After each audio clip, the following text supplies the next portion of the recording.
el mundo, una mano en la cabeza, una mano en la cabeza, un movimiento sexy, un movimiento sexy, una mano en la cintura, una mano en la cintura, un movimiento sexy, un movimiento sexy.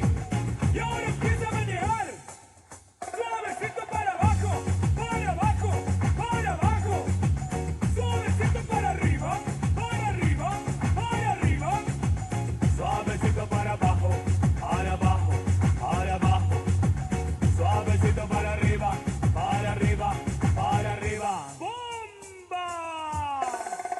Sensual, un movimiento sensual, sensual, un movimiento muy sexy, sexy, un movimiento muy sexy, sexy. Y aquí se vienen africanos con el baile que es una bomba. Para bailar esto es una bomba. Para gozar esto es una bomba. Todas las mujeres lo bailan bomba. Todos los hombres lo bailan bomba. Todas las radios lo ponen bomba. Las discotecas lo ponen bomba. Toda la gente lo baila bomba. Y las mujeres lo bailan así, así, así, así todo el mundo, una mano en la cabeza, una mano en la cabeza, un movimiento sexy, un movimiento sexy, una mano en la cintura, una mano en la cintura, un movimiento sexy, un movimiento sexy, y ahora empieza a menear. Suavecito para abajo, para abajo, para abajo, suavecito para arriba, para arriba, para arriba, suavecito para abajo, para abajo, para abajo, suavecito para arriba, para arriba, para arriba. ¡Sexy, mami! Sensual, un movimiento sensual, sensual, un movimiento muy sexy, sexy, un movimiento muy sexy, sexy. Y aquí se vienen africanos con el baile que es una bomba. Para bailar esto es una bomba. Para gozar esto es una bomba. Todas las mujeres lo bailan bomba. Todos los hombres lo bailan bomba. Todas las radios lo ponen bomba. Las discotecas lo ponen bomba. Toda la gente lo baila bomba. Pero esto todo se acaba, acaba, acaba, acaba, acaba, acábalo. Y acaba, acaba, acaba, acaba, acábalo.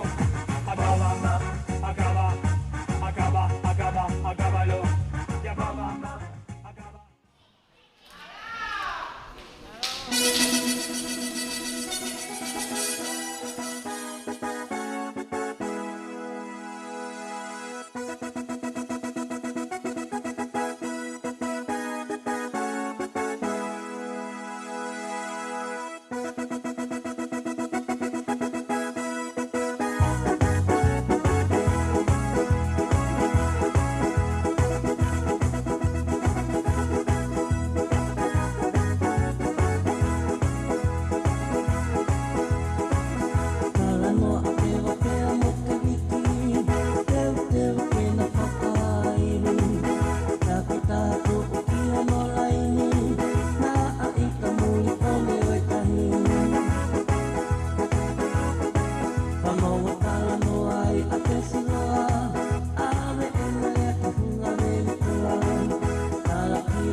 no konga kilalo kono tu a o te te te te ia e pakilolo ia e toko la koia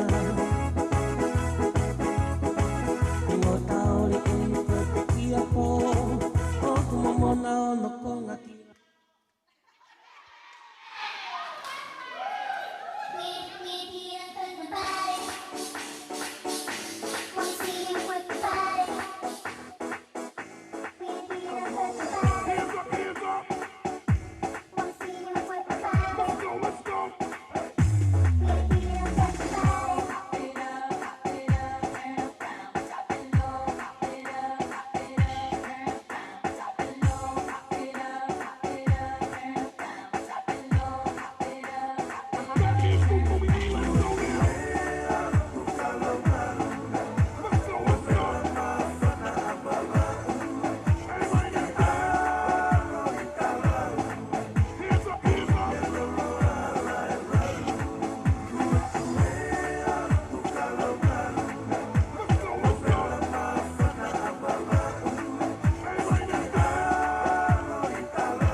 O ko whiawhia au pito I he whainga maari e koe o ko mau he whiawhini ke kamatai e tau polokalama whakaosi ko ia e KEMIPEINI e tau KANITITEITI Sevenitini Toumoua pea o ko whakatapu peheni ki he kerekere eike tamako pirinistungi tapu pea mo mohulamo mohou eiki ka o maa sakeasi pea mo mahina mo tau faletapu mo toenga kau matabule whatapu whakeni ki he paisteni manako fua kau mai kau whaiwhekau kotoa pe mo halotuk nau iheni mo te tau he whiawhini whatapu whakeni ki he ekministafi whakatau aki tatafu moe aki ne mea whaku mo ki tau tolu I he whiawhini ka umaa ai toenga o e niihi o kakai mahau inga mo e kakai lelei au pito te nau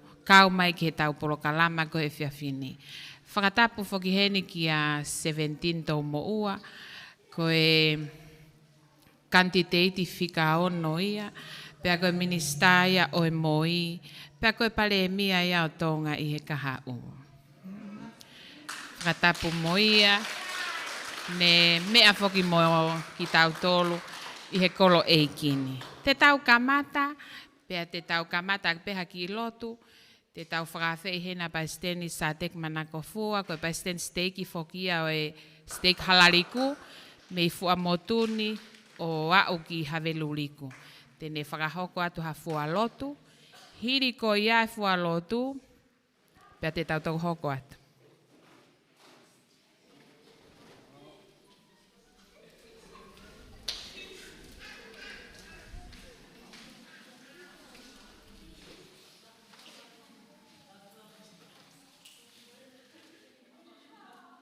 Ki mua ke whaiha tau lotu. Tō mua ke u wahe ate ki kupui wholofola koe ni. Ki ka mata ki whataanga mawinga i poni. Pea tō ki whaiha tau lotu. I taha ngai wholofola ngā maheni ko tau maheni pe ai tohi a ngahi sāme. I wahe ulaki. I vesi ulaki ki tolu o pehe. O monuia e tangata. O kikai e vewa i whakaukau ai anga kovi. Pe tu i hala o kauanga hala, pe nofo i he nofoa o manuki. Ka koe ne fia kui e whono a si ova, pe koe ne whono, o kune whakalaulau loto ai i he aho pe amoe pō. Pe tatau ia moe akau ko tō ki e ve vai tafe, ai au omi, hono fua, i hono whaha i tau. Pe hono lau foki, e i kai mai, pe koe ko toa pe, o kune whai, e monu ia. Koe mauta mai o awhio i he wani. Ke tāpuha ho hua wha, pe ke hoko mai ho pure, pe ke whai ho whinangaloi mā mani, o hange koe au whai he langina. O ke awhio mai ke teki mau tolu ko ho whanau. O mau whakataha mai i he whiawhini ki he malu e whareni. Kauhi koe wike mahu ingani, ki he otu tongani, ki a teki mau tolu koe kakai o e whonua. Pe makatunga e mau heni e whiawhini, koe taha o e tamai o eki kone pore taki ki he ngā ue. 17 Toumoua. Mau whakamalo, koe uhi koe ngahi aho ko mau si tua pia me iai. Mo ngahi ngā ue ko whakahoko. Talatalai whare kua whai ki a teki mau tolu i he wahengani. Pea ko mau i hene ai pia moia. Ka mai kakai he wahengani ke poupou ki a te ia. Mau honga ia koe poto. Whakalangi e a whiona koe whakamāmaki ai toko tahani. Ka mai ki mau tolu koe kakai me ka inanga e whonua ko mau i hene e whiawhini. Ko uhi koe au whangatuku o ngā ue kone whakaoko pe amanaki atu ki ai ki aho toa pure lulu. Mau whakamalo koe ngahi tāpuaki. Ko ke whakoloa ke mau mo ui, whatua sino. Kai mahulu i he ngahi tāpuaki whakalau maarie pe kumaongo i mau koloa ia. I he whiawhini, mau whia maulahi a hotoko ni. O mau whawhea e lau maarie e awhiona ke ne whakamalu aki mau tolu i he whiawhini. Kai ai hangahi rea, te mau whanongoa i he whiawhini ke hoko ia. Whakamāma ki a teki mau tolu, tau te whito ki he pore taki kua whakahoko he tamaio e kini. Pea ku mau kore ki he awhiona, a haumeri no ke ia teki mau tolu i he whiawhini. Pea ka mau ka whakahoko a ngahi polo kalama i he whiawhini ke mau ngoi, ngofua a ngahi whakahinohino, pea mai lau maria e awhiona. Pea ke mau fie ai, e tamai he vani. Ko e uhi ko ngahi taumua pe me ngahi palani u mau amanaki atu ki ai. Ki he kaha u, kai taurau te whito ki he mau whanau, ki mau lawa fie whakataha pe moku nau tolu. I longa ngahi tāpuaki, pe mo ngahi monu ia, o te kia i au sia i he mau lotuni ke whakau loto e awhiona, ko mau kore ia i he huafa ho alago sisu kalaisi. Amen.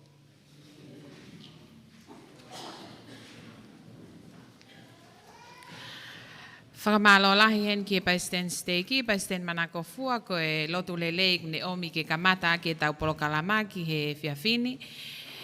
I he taimi ko e ni e whakahoko atu e aloi taisi takau ko e pule whakawahe fokia e wahenga kolofo ou. Halea tari ki tau tolu i he whiawhini. Ko aloi taisi foki ko e ne lere mai Pea mei FUA'AMOTU ni pe. Koe uhinga ia ene lea tali. He koe tau tangata pen me he HOOSITEA. Haasini, whātumu, haveluliku, lawenga tonga, katoa pe halariku. Tau paspasi ia ngea aloitaisi. Arabi ko whatape ki e LELEI ki o tungi. Tapat ki a mahenaua, hatai whanua. Whatapat ki a sākeasi. O mai kau matapure. Koe whatongia koe ni, koe whatongia maui. O ku whakauna kita ki he... Nau teu taolunga a tā mai peau e pōn. Ane ngoia ko loa ia lahi a pito he whatongia. O mai ki whakahoko he whiawhini. Pea tau tai LELEI heni. Ai kau... Tangata mahu inga koe ni toko fitu. Ko koreat ke tau pas. Koe tau tai LELEI ia ki nau tōu. Koe kirea koe ni nau pe. Koe English tae. Koe hen. O kei pia moe kau tangata koe ni ke kau whaiwhekau. Kau malanga. Koe kau ako university. Koe kau ngau e whakapureanga. O kuhene whakafonga malolo e pureanga tonga ki siaina. O kuhene kau business. O kuhene loia hen. Taha pe uhinga kuna uheni ai. Ko nau whakamooni. Ko Sevenitini Toumoua. Ko e toko taha whiunga ia. Ke ne whakafofonga ai. A tongatapu wha. Tau pas katoa ki ai. Tānangi nima o hiwa. Ko aia tupe, ko hihe ko lere mua me tongatapu wha. Pea ko mau whafofonga ni, mei tongatapu wha.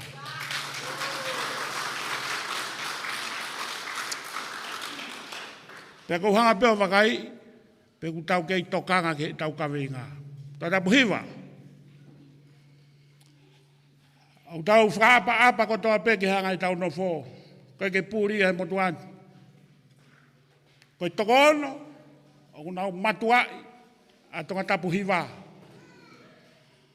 Pea ko whaapa ki ngahi fofonga ko toa pe, mo ngahi whamiri ko toa pe. Ka koe uhi o ku tau i heni, ke awe hato taha, ke ngau e ma ai whonua, rakia. Pea ne manatu i mai, mo tongatapu hiwa. Koe toko taha ngā o LELEI mai whanua, mo manatu LELEI taha ki tongatapu hiwa, ko Sevenitini Toumoua.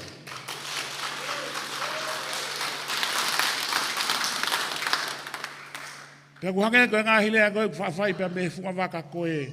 Pea koe whai en, i he loto maulalo mo, ni rewe malanga tau.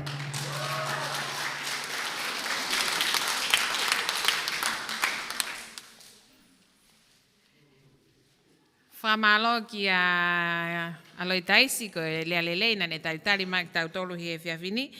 Koe uluaki lea, te tau tukuange ia tatafu moeaki, koe KANITITEITI FIKA whokia i tongatapu wha. Pea koe ni iko na uiaha mo ngai whaamiri, mo e whereni, mo e kau ngā tangata, mo e kau ngā whewhine i tongatapu wha.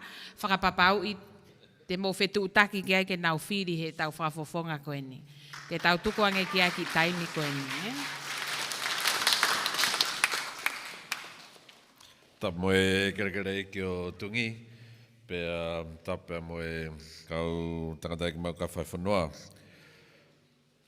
Tapu atu ki ngahi whafonga i whae katoa pe, pea ku whatamake heni ki he whafofonga, Sevenitini Toumoua, ka maahono hoa viniola. Tapmake he ki he kau tangata, o tau kau whakataha heni he whiawhikoen, ke whae tau poupou. Pea tulou pea me ngahi talamalu kotoa pe o e kāpet mai le. Kai ata ke motuan, ke whae peha poupou. Uruaki pe ko whie whakatapmake, ki he kau ngā whafofonga. I he wahenga o Sevenitini, tatau te whito ki te vita tukung. Ka ma ati mo te laume, koe kau ngā tohpalau pepe mo motua koe ni. He ngahi tawha kehe o e wahenga. Ka kou i heni pe ke kau pehe i he whakamoon, hange koe mea nai o atu he rea talitari o ki tau tolu. Ko e pure whakawahe ko ia o kolofo ou, o ku to iai mono la kanga makehe, ko e pure whakawahe o mamani, pea motu a mamani. Pea ko e konga whakalao ia kua umaya i ne pure whakawahe ko mo wahenga. Ka ko e muia ke atu pe i he popo ko ne whai, ulaki ko e whie tala no atu pe, ulaki ko e toki whoki mai motuani ki he pure anga, kana e fua whatongia ki he ongo panke la lahi una whai no tokone pure anga. Aia ko e World Bank Group, pe ko e panke mamani, pe mo Asian Development Bank, pe ko e panke whakalaka ko e Asia. Ko e tahane ongo panke una tokone la lahi ki he ngahi langa la lahi o tau whonua. Ai ko e hala pure anga, ko e wafu, malai wakapuna, ono ngahi whakalelei, o ku kau ia ta whaaki ko ia. Pea koe whatongia lewe motu ani ki he potu ngāwe ko ia whi whakatau aki mo langa whakalakalaka. Ko ha whonua pe, ko ha whonua ku langa whakalakalaka, ko e taha ngāhi koloa mahu inga kene laka whakalakalaka, ko e ngāhi ngāwe la lahi he whonua ko ia. He ko uhi ko e ngāhi ngāwe la lahi, ko hono ao ngā u riuriunga. Ko e kau taha unau whai ngāwe, ko e kau ngāwe ku lau tea unau whahau ko e ngāwe. Pea mohono ngahi aonga kehe. Tuku kehe ange ai aonga ia, ai hala lelei, ai malai wakapuna lelei ange. Koe whakatata ben, koe malai wakapuna he ahoni, ku lawa tō mai kia ngai seti whakamui mui taha e ahoni.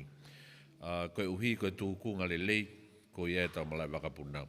Ka koe tataki mai toka ngā ki heni kainga o Penistungi, koe taha ene mālohinga, o e whafofonga koe ni, o makehe ia, meha toi whafofonga.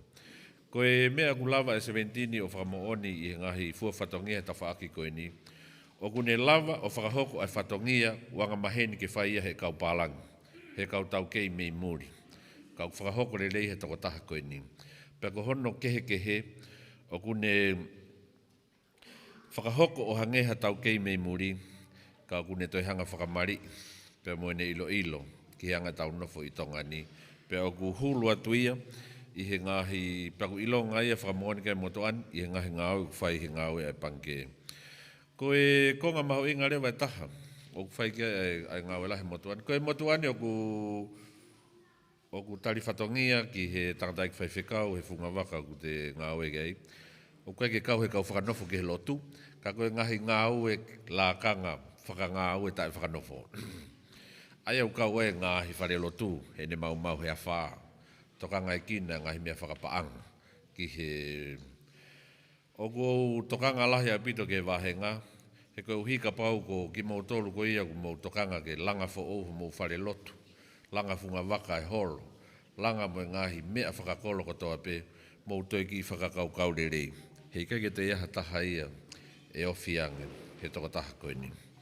Pea koe whikatolu pe, ai mahu inga, o ku kaike ngata pehe ngahi tari whatongia ki he lotu, ka o ku toi ope atu ki he ngahi ako ICC, ko e ngahi akapulu ICC, tau pehe pe koe. He kapau te muhanga wakai, ai ola ko ia tau whiai whakaako e tau ni, akapulu. Pea mo historia nai whai a pea ko taku i lau. Kapau te mo wakawakai atu, hei kaike mamao, ai toko taha koe ni, ka pau nei kai tene whai ako. Ko ia nane oange ai le soni, ki he whai ako mo e pure ako taku i lau. O ikuna ia e taku i lau, ai koristo pua. Ko tauanga ke he akapuru he whonuan, ai korisko tupou. Ka kou fie toa mai pe, ai ngahi uni mea ko ia he whiawhin. O kou fie pe te motuan, i he loto whakaapa ko hiko e kau ngā whafofonga o Sevenitini. Ka kou fie o atu, ai whakamoon, kia te ki mautol, pia moe kai ngā ofa katoa pe, ai ka pet mai le. Neongo e ai tauhi waha angatai, pia moe si kau whafafonga, o au pe ki hongo whafafonga, pia me he kolokakala. Ka kou fie kai kia ha ku toi veve iua, I he fie whakamoani, he whiawhkoen, ko e toko taha eni, o whiunga, ko e toko taha eni, o lelei taha, ki he o mou FILI. Ulu aki, whakateknika re, whakataki lelei, whaitotonu no whatongia, pea mo e tuunga makehe. Tuunga makehe ke tau kei, ko si whakatua pureanga ia, ko si whakamooni ke toko taha koeni. He koe ke ngata pehe ne ngāwe tongani, kau kei pe me ngahi ngāwe langa he Pasifiki. Kua o kea ine fua whatongia, pe au whalalaanga I fua whatongia ko ia. Koe futu oni koloa en, ki he ngāwe pureanga. O fuwhia mao apito he pureanga, a e tawhaaki koeni ki he ngahi ngāwe lalahi, ke whaihono whaitutu lelei, pe mo taki lelei, ki ho tau whonua. He kapau e uhinga ke tau nofo, o ku tau whia mao e tau tauri ha pureanga, o ku tau moririu e ne liriu mo langa, ne ngahi langa whakalakalaka, ke si pe taimi, o tau hange pe tatoko Nusila, peko Amerika. Ai tukunga o ke e tau ngahi hala, malai wakapuna, mo ngahi koloa maho inga ko ia. Pea koe tau mo ui ka pau tōne whakauhinga, koe pureanga pe masias. O ku whakatou katea toko taha koe ni I he pureanga, pea moe lotu. Ka pau o ku tō maha wha mau e whalota FUA'AMOTU, o te motu atamaki. E ngāhia he wawe taha he whafofonga koe ni, pea kou whotu atu, FUA'AMOTU, mau eki pe, ka taku whamore more, whahoaski mau tolu. O kou whotu atu, a 17, koe KANITITEITI, LELEI TAHA ia, mai wahenga. Marobi.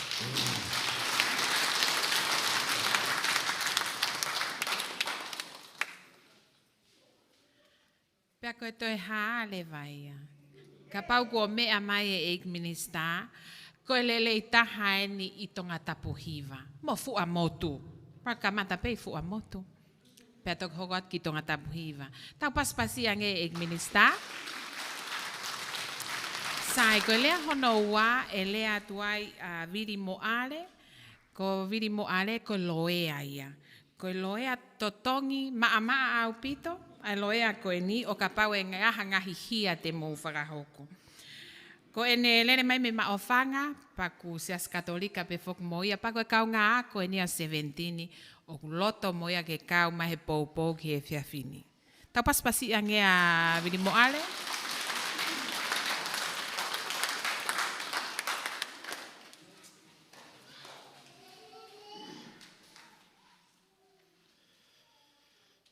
Tapu moe a fio ai o tō mafi o tau lotonga. Tapat ki a sā keasi moha tau whanua. Kore mua ki u whamalu at pehe whakatapu na e kamata aki e hawhangan. Pea moe talaka kato e whakatapu e whanua moe lotu. Ka hu whanga tuai ki mo tua koen. Hange pia ko ia nai whai ki ai e whakatau kei, o motuan. Sa keas, koe pau mo mea mai pē. Koe ki moa kehe ni au hao ua hen. Ka koe te ai ki whewhe.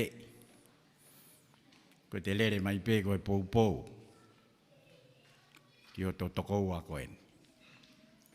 Koe motuani na e whilawe I pia mo whakafofonga. Na yako pe ho mo whafofonga I taku I lau. Pea nai hoko ange ne ako ki apfou. O ma ako whakatahai. Pea nai alu e whafofonga no malai ko alu ai. Kai si alu mo duani o whakaunga tamaki. E ta whako ni kui ai. Koe aho ni nai whakapā mai pe whafofonga ka te au. Ka hi taim lah.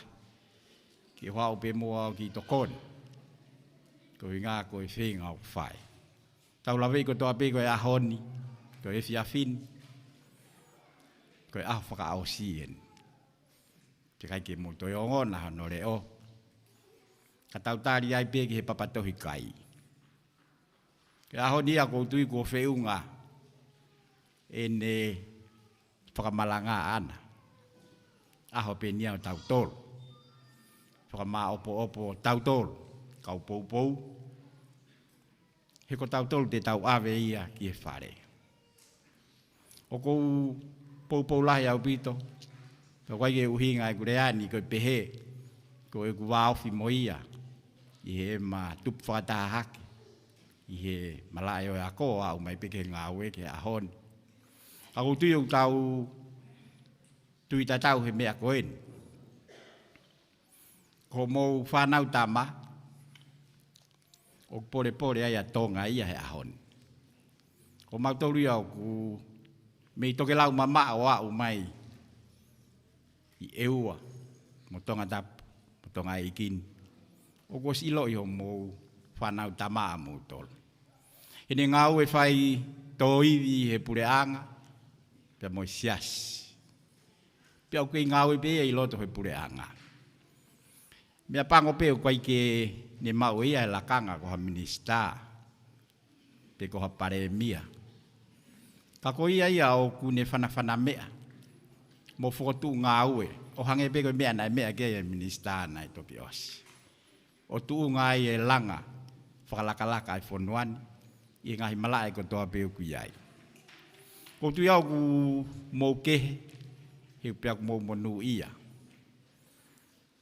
ko tau teu tangata foki ko tau teu I hataha ke hu ke whare o whakatou katea ka aluat peo whakafofonga tene lava pe pia kai ko haki I lava ka kune lava LELEI au pito ka aluat hoko ko haik minista o kai ko haki I lava ka tene lava LELEI au pito pia ka pau hoko hange ko mo FA'AMOTU ke hoko ko hapare mia o kai ko haki I lava tene lava LELEI au pito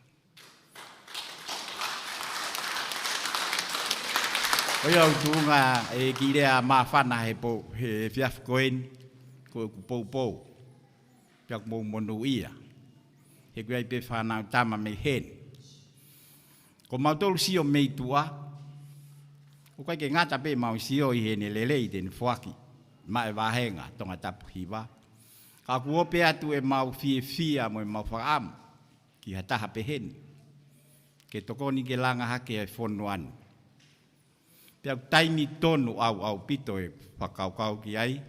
Tau whito ko taimi ni o toi viviri a ngai fie mau hakakai pehen. O tupu pe mei he mahaki o ku whekuki mo mamani, pia mo tongani, he ngahi ahon.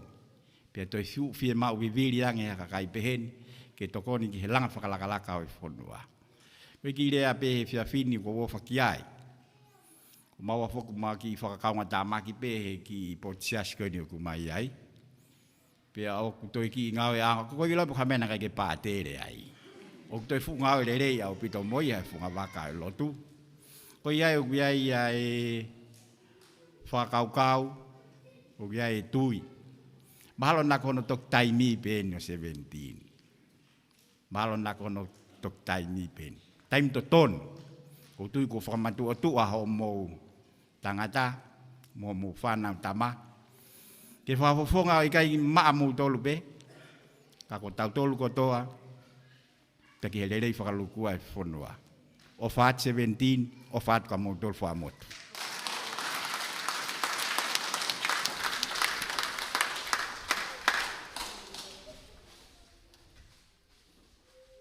Tau paspasi imu a vili mo ale, malomo e poupou mai ka te tatolo he whiawhini. I he taimi koe ni te tau hokai ki a tene o whale. Ko tene o whale e whoki ko e nelele mai mei tatakamotonga mo la paha. Pea o kulahi au pito o keke ulawa e a whakalau e ngahi poate ko ia o ku hangeka o ku CEO ia pe koe chair pe koe hafua. I he ngahi poate tau langa pa fulahi au pito hono pui tua ona. E ka tau paspasi ange pe mu a teniolo. Hiri pe koe a teniolo, lea tu leva sia merie latu, ko sia merie foki koe konsela falanglangia tonga ki siaina, malolo, tene hoko atu aipe I he tu a koe a teniolo.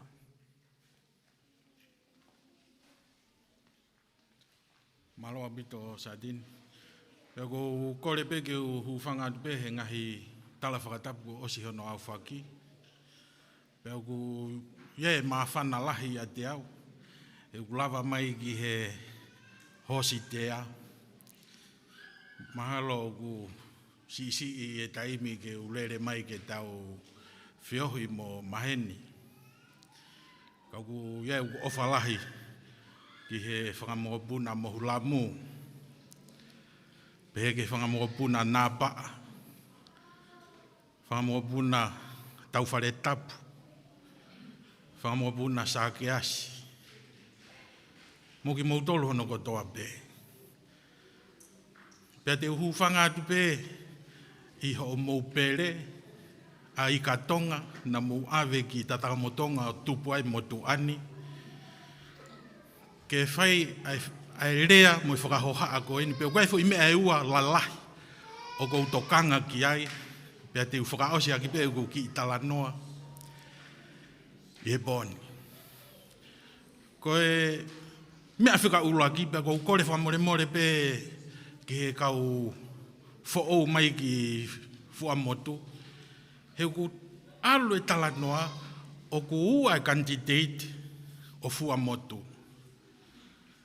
Ka ku iheni ke ki i whakatontonu. Ko tao kete koe ni o KANITITEITI me he api ko tulukinga wawau i loto tatakamotonga.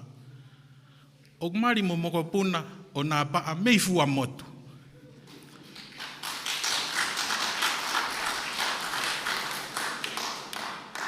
Pea ihene pehe elewa o ku tolu e KANITITEITI a FUA'AMOTU.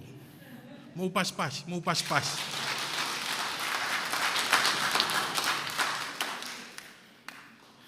O ku elewa uhinga hono ua. O ku mui mai he tau kete koe ni mei tatakamotonga. Uhinga pea tapuang pe mo yongo KANITITEITI koe. Koe salute. Kia Timote laume. Pea pehe ke whakamokopuna laume. Koe ofalahi kia tiki mautolu. Osi ngāwe au mo Timote. Tangata moona Timote koe tangata ekonomika. Mahino ka tiau. Pehe ka te vita tūkunga. Koe toke tā. Mooni au pito pe mo te vita tūkunga. Ka ku hien he poni. E ku tui whakapapau. Koe tangata LELEI a Sevenitini. Pea mooni pe upau ke e inasi e tauongo KANITITEITI koe. Ka ku heni FUA'AMOTU. Koe ki i merenga koe e toe me he ua koe. O ko kore whakamato atu. Pea mo kataki o tau whakatakalau ai pe. Awe pe inasi e tauongo KANITITEITI koe. Pea toe maha ki i merenga. Asi i mari e mokopuna napa a.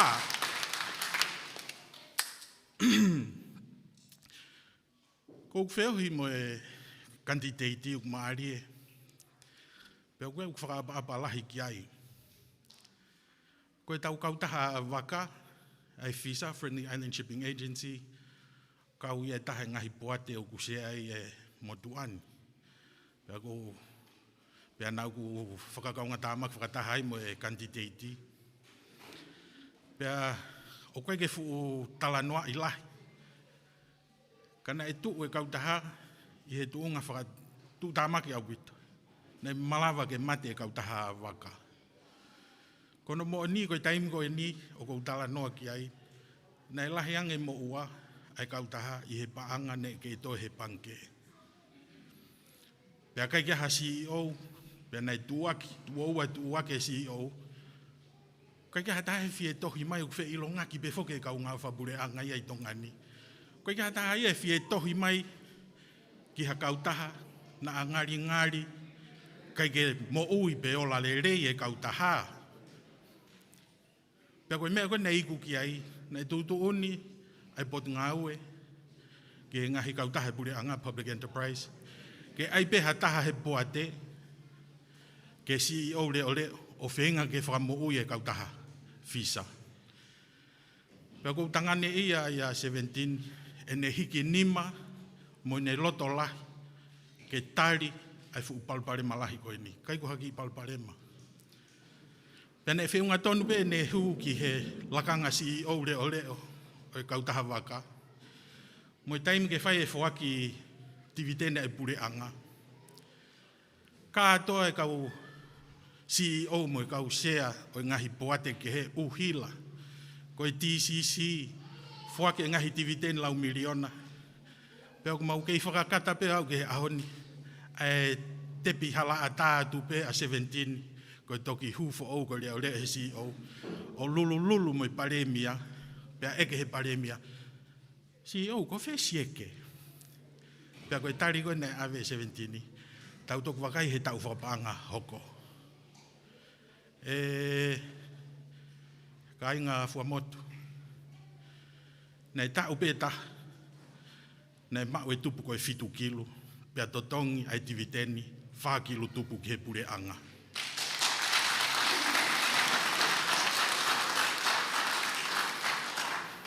Koe nau ia o mau he tangata koe ni, nei o taku ia koe sivile. Hau ia whakalere kau taha waka o tupu. Pea kai ngatai nau maria ia he ne fōu ngā. Koe teimi koe ne e hu mai ki he kau taha. Nei ni ihe kau tare kita i he poate. Nau loto nau tolu ke mau turi tau paua.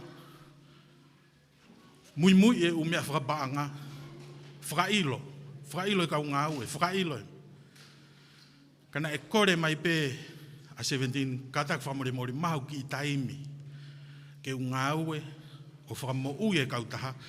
Kai kia hau o kuongo i a 17 e more aivi ke toi tuhu taka i holo mo whakatonton whakalao. Uai pe whanki imbo oen whakangā ue na si i nofo e kau ngā ue kana e whihalaki. Pea koe mea mahu inga ia FUA'AMOTU ke tau manatu mau pe te mkou FILI e tau whakafofonga. Mo meniti e te tuu ke whaiha ngā ue. O ke whakaawa koe matapā. Ke rea mai ai toko taha katoa ke a kita. Kana e bebe e 17 tupe mua.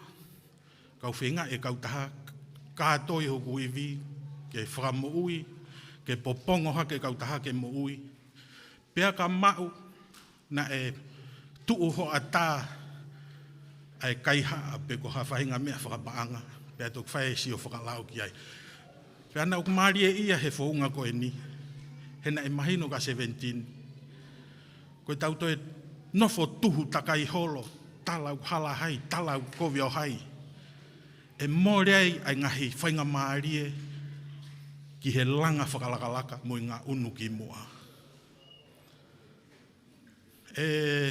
FUA'AMOTU, koe tau whakapaanga koe nei toki osi. U li aki au e 17, he poate. He ku momeniti e te resisita ke te KANITITEITI. Pau ke te whakawhisi me he poate. Mo e ngahi lakanga koe ukte iai. Tā mai e hau ia whaifatongia ki tongatapu hiwa.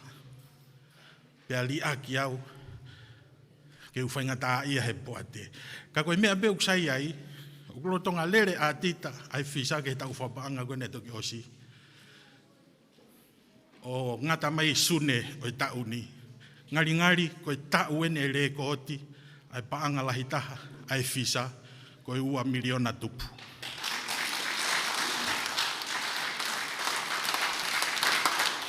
Kato e ngā ue koe ni, koe ngā ue ai whakafofunga koe ni.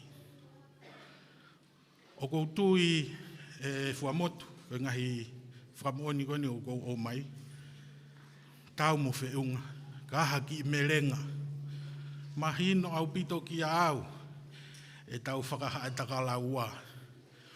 Kau kumantui, koe tau whakahaataka laua koe e whakahoko i he aho taha walu. E wahe tolu he kai ke wahe ua.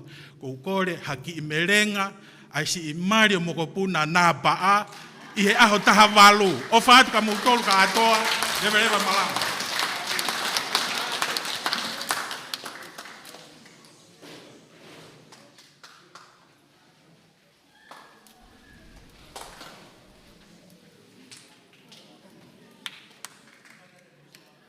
Tape mo e a fio e OTUA ho tau loto ngā. Hatap ki he buni walu e putoa ko hangai toke lau. Ka koe hau toka e whonua, King Tupo Wono. Mai tahine kuini. Kanas pau. Ape fo ke hoi ke whonua. Dapat he kere ai ki o tungi. Maulamu, ka maha tau whanua. Sa keasi ka maha tau ki whare tapu. Ka maha whare matapure, me kou kore ke u talamo kāpui moa he talawhakatapu kakato he whanua me lotu. Ka tā e mutua koe ni ke kau whakataha i he whalotolahi whakaosi. E mo KANITITEITI ko Sevenitini Toumoua maa tongatapu hiwa. Ki mua ke whai whakahoa a ko Tomua whakapapalahi au bito ke kaunga KANITITEITI o 17. Timote laume ka o maa e toke tā, te vita tūkunga. Pe pefok ke wahenga mei tatamutonga, pe ni fifita, a pefok ka vika, fus maalohi. Mo nau tolu ko toa pia ku nau pore ke nau whakahoko, a e pore ke FALEALEA e tau koeni. Ko whakapapalahi au bito ka ki nau tolu, na tupe mua ke whaipeha ki whakahohaa, pou ki he hai uhinga o ko hawa mui holo i he KANITITEITI koe ni. Nei abea 17 o ko mau takai whala mai whoki heni ki FUA'AMOTU. Pea ko hoa u mea mai koe, Sicilia, o he whine o moka i heni. Ka ko tomua whakamalo ka 17, ulere mai ane nai o lere ki malai wakapuna, ki mui ki api malai wakapuna. O wai api tuku hawa, api ko moka koe FUA'AMOTU, o si momoi ka atoa mai u api ka te au. Api kolo, api tuku hawa. Ka wau ko o kuai u api, o wai ki ngoue ai. Ka ko whakamalo ka 17, talo e ku hao alu ke wheitu koe amu e to hopo maupe ai ki mea lere. Oho mare lai au pito kola koe whihala e plautohi, o si tanu e whihala ai au.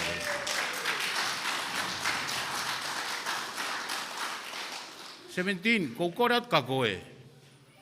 Ko o huu kon ke whare, ai ke au e rewa e whanki hala kon ki uta.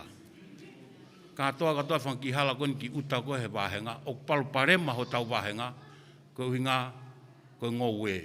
Mantui, o kanoloto o tau tolu, ka e lausi ahi hifo. I he tau whiri koe waftaha whitu, a nau ki ahi ai, ka kai ke mwhewhi a whakmotora te au. Nai mahino ka te au, koe palu parema o e wahenga koe ni koe ngoue. Pena kore au ia e palau e uatolu ke ampastoa si aina, pea tari ia. Pea whai koe whiri fokia, o koe ke whiri au ia, te alo au ia whakafoke u palau. Ka nai ke uhinga e kuhanga ko whakafoke u palau, ko whahinga uhinga ko loto mamaha ikai. Na uksio mai au ia e ke wahenga ia he u palau, ko hui he ukai ke ui loto. Ke hui ke whakatu utu ulerei ha whahinga organization he wahenga, ke nahonga whakalere u palau. Ka he tuko e taimini, te unga au e whakatahau pe mo 17, ke hui, koe tau minista ngā au e ia, he ne huko i hana.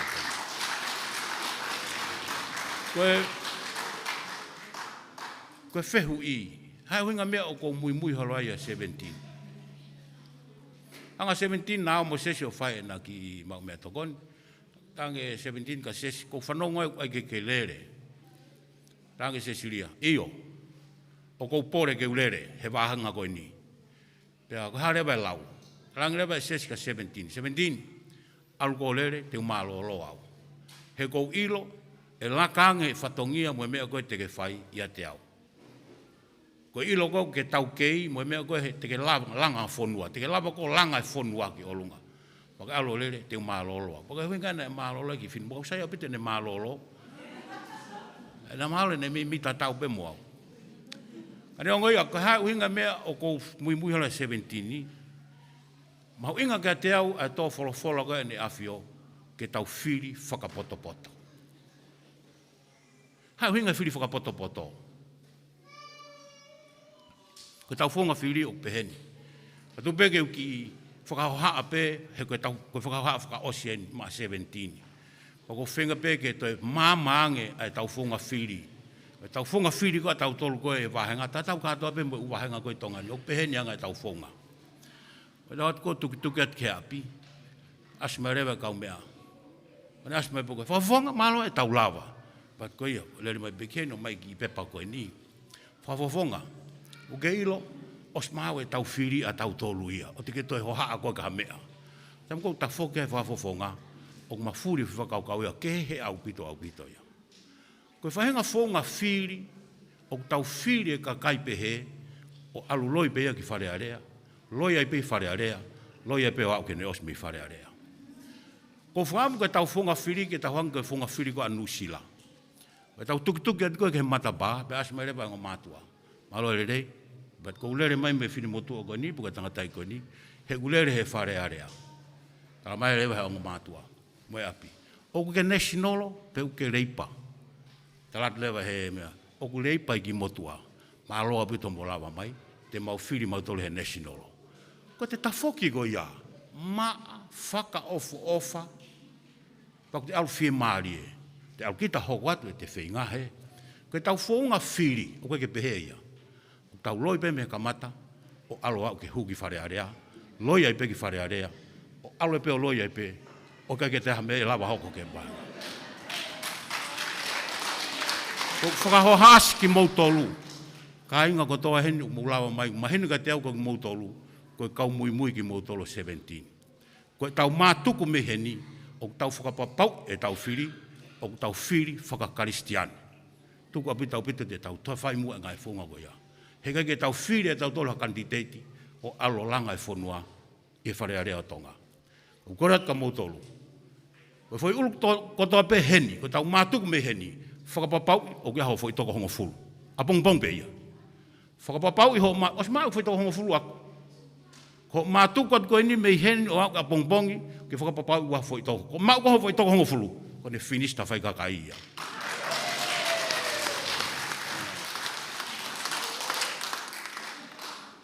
Ako toanga lahi apita ke tō wholwhola e ne a whio. Ke tau whai mua whiri whakapoto. Ke tau whiri a mua hakakai. Eki minister koe nai mea mai mi tongatapu wha. Koe LELEI TAHA. Ma ngāwe whakataha he Foreign Affairs, potu ngai ki muri. Tau kei he tau umea whaka ngāwe ki muri. O si ngāwe maheni muri. Peko hinga me upiki koe a 17. Koe hui o si ngāwe a 17 e muri. Koe paloparema koe e tau kau whakafofonga. Mea kou whakapapa lahi kariki nau tolu. O hia nau ngāwe e siaina. Panau whahao tari ai kau wholauange a FALEALEA. Wholauange kau minister ki mua. Premier ki mua hatu. Ka mate he wafhango fulu o whai mai ai. Ako mea nau hanga whakatau ngai koe. He walo tari mai ki nau tolu. O hifo mai whaahinga. Koe ki ha he kesia. O mai whaahinga ia o kufoi tupenu. O kufoi siripa beia. Kau tari he kakai maalunga ko siaina. Pau behe he whakaukau. Koe whonga whiri eni o kwhai tonga. Koe ku hinga behe ne a whio. Tau whiri whakapoto mua. O tau whiri ha kakai. Koe hia toka taha ko tabe e hugi FALEALEA. E hoko eo koe minister. Sai koe whehu i. Ka pau teke hoko koe minister. Teke lawa ngā aue e umea ki muri. Teke lawa e whetu utaki. Koe taimi koe oanga koe kau whapa peke kau wholauange. Kau host whoke e siaina ai ngahi tina, lalahi. Pe oku me ai kau minister, mai kakai maalunga e whonua. Ako mea koe nā ku toku ngai. Koe tala noa koe he whaingare e wolo koe.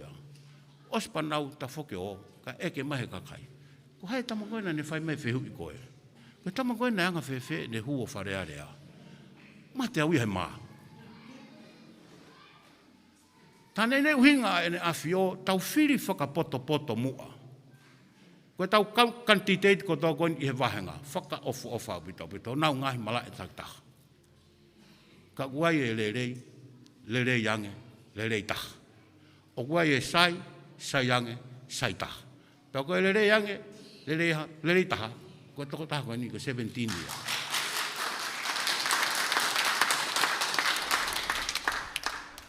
O ko manu meria ia upito i he taukei bea mo ilo 17. Mea pango kumea e minister, kana ai ke whakahaa ke minister, neongo e na poto, mau e takui, mau 17 e takui lau bea, ko minister na i Centron pa nau whakataha ki ai.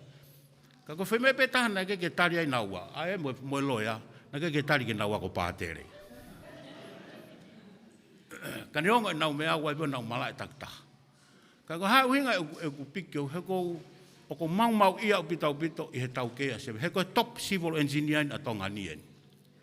Pa ko ni kone kamata ngahe ngāwe ko ni ho tau wahe ngā. Kua noa ka pao e tōki loto hoko koe minister ngāwe. Koe whangi hala koe ke wheituko tau ngoe angai koe. Koe palo pare mai ia. Koe ai palo veape asiaina o pehe. Ka uwhie mau ha whanua ke tuk maarie, tano e hala. If you want to get rich, build a road. Koe uhi he koe hala uwhai ai whewhakatau aki, mo whetuku ai me toko niki market. Koe oho peo koe ke te lava ha me ai ia. Ako mo ilo hu kona 17 o hoko ke minista ngawe. Kone os koto e whangi hala e whetuni, anu tano 17. Koe o kore atu, i he kāinga ko timote lau mea ko fu toto ofia mi tau pito. Kai ngā mo kau kantiteiti o ko family of au pito. Kau kai ka uhinga ia a e ku fili ke u fili hata o ma family. Pe kai ka uhinga e ku fili hata na mako fakataha. Ma sias fakataha. Ikai. Ko ku fili o nge ka toi fola ko ane afio. Fili whakapoto-poto. Ko hai e lelei taha filia. Koe kia hama whetu tak toto a maumo 17. Koe kia hama whetu tak toto a maumo 17. Ka kou hinga kou ilo iko koko 17. Koe lelei taha ia, e lelei ke he wahenga, pe e lelei ke whonua whakalukfua. Kou hinga mea kou lele mui holo ai. Ko 17, ko toko taha peia he Pacific Uresi Sita, Civil Engineer Australia. He nai kaua 17, i hono mape i koe fo i highway koe me ken pela ki Meripone, ui loko Hume Highway. Pe whongma he 17, pe le sita ko Civil Engineer Australia, haia lewa he otmot kiripati a 17, ke alango langa a malai wakapuna ko o Tarawa mo Christmas Island. Hiri koe au to e kore e Hamoa, ke te alangi o tokoni ki hono langa a malai wakapuna ko o Hamoa. Tongatapu hiwa, ka mea tau to e tuku ai tangata koe ni tai ave ki FALEALEA.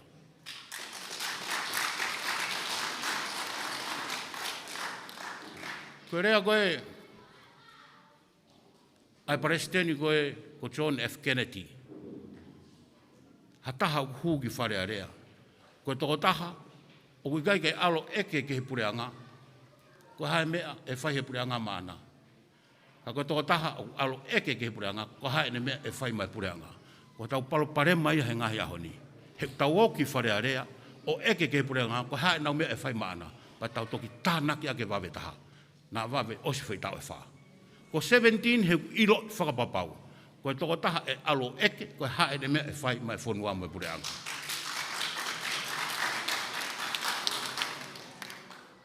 O mea anke hene ka weinga, koe ofa. Koe presidenti koe o South Africa, ko Nelson Mandela. Nane tau i ai laulanu he whonua, kau palangi. Pei koe siana o alu o ngai pōpula he tau e fulutupu. Pe hine ne ngai pōpula e ne ata mai ko ia. Au whiri mau he siana hoko koe presidenti ia o South Africa. Oka nao mai mo ne kau whanonga o awhea ke wharekai. Pene talangi ne whakawhi au. Alo talangi he taktoa taha koe ke hau ke tau te pire whakataha. Alo ne whakawhi au talangi he matahapure pe hau o nau tangut whakataha. O se mau mea toko ni bea whakamahalo mai matahapure. E hau tangut koe au wange te hunga ta whia maari. E alo matahapure pe eke ngrewa he whakawhi au ke presidenti, ka Mandela. O patonga e tangata, talo ni hau tangutu mo ne ta whia maari. Talangi Mandela. Mea koe toko tahana na kau he kau sela e prisone. Na nau ngahi kovi iau, na nau ta iau, na nau ngahi kovi e mea toko ni. Ka kune whakau e ia te honga sauni ia, he hoko koni koe take whonua. Talangi Mandela ke whawhiau, ka kue ilo langa whonua, koe ke whaia ki haita, o whaia ke ofa mo e whakataki. Koe ka veinga ia a 17. Koe ka veinga fisi mua a 17, pia koe rea ai taki o whonua, o kai ke whaia ke langa whonua haita, o whaia ke ofa, pia mo e whakataki. Pako tangan ia 17, i ka veinga mahu inga ko ke o mai, ke hua ki mo e ki FALEALEA. Whaose u whaho a, ko tala monu atu. Kei ka ngata pēa 17, Moulamu, a mea sa ke asi, tau ki wharetapu. Koe tō wholofua lai e ne awhio, ko tuku mai kak tau tō. Tau whiri whakapoto mua, hataha, ke alua ke whare, o langa e whonua, pēne toi manatu i mai, ai wahenga. Wate utala monuat ke koe 17, pehe foko kaunga whakafofonga, KANITITEITI. Tawange tau mau ha FILI FAKA'OTUA, e aho topule lulu. Tau mau tu e tau peni, hau whai hau ki lotu. Tu ho peni kuhange peho ko tu ho peni ko huia ki hewani. Ko tu ko ho peni e 17, pake mana tu i rewa. Ko ne hua 17, ko tau wahenga te neanga hake aki ki tau tolu, i mea ko tope te tau whema. O whātu au pita pito, tau whare tap, ma sakeasi, ma kolo eiko tungi, ko e whakaosieni, pe tau wau rewa ki hao tupiro lu, whai, whakahoka mea koni. Maloat ke kau mui ko tope 17, talu me kamata anga, on siene whenga,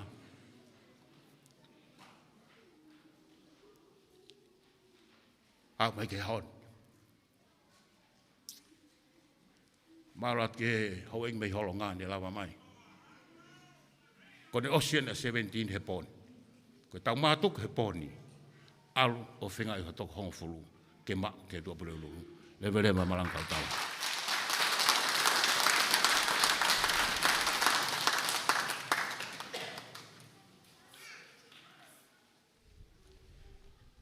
Kimo abe pa tau toki hoko atu, whakawhi i heni a kapukawa, kene kātaki o mea mai ki muani.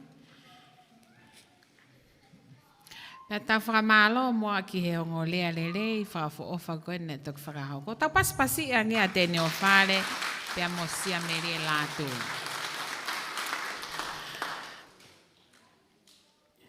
Te tau whanongo he taimini pea mea inoke wala. Ko inoke wala foki, ko former CEO, we are public enterprise. He was also the director for transport. Pea mo ngahi lakanga kehe na ane fua mai. E tau paspasi a ngea inoke wala tene o whakahoko taki lea ma ki tau tō.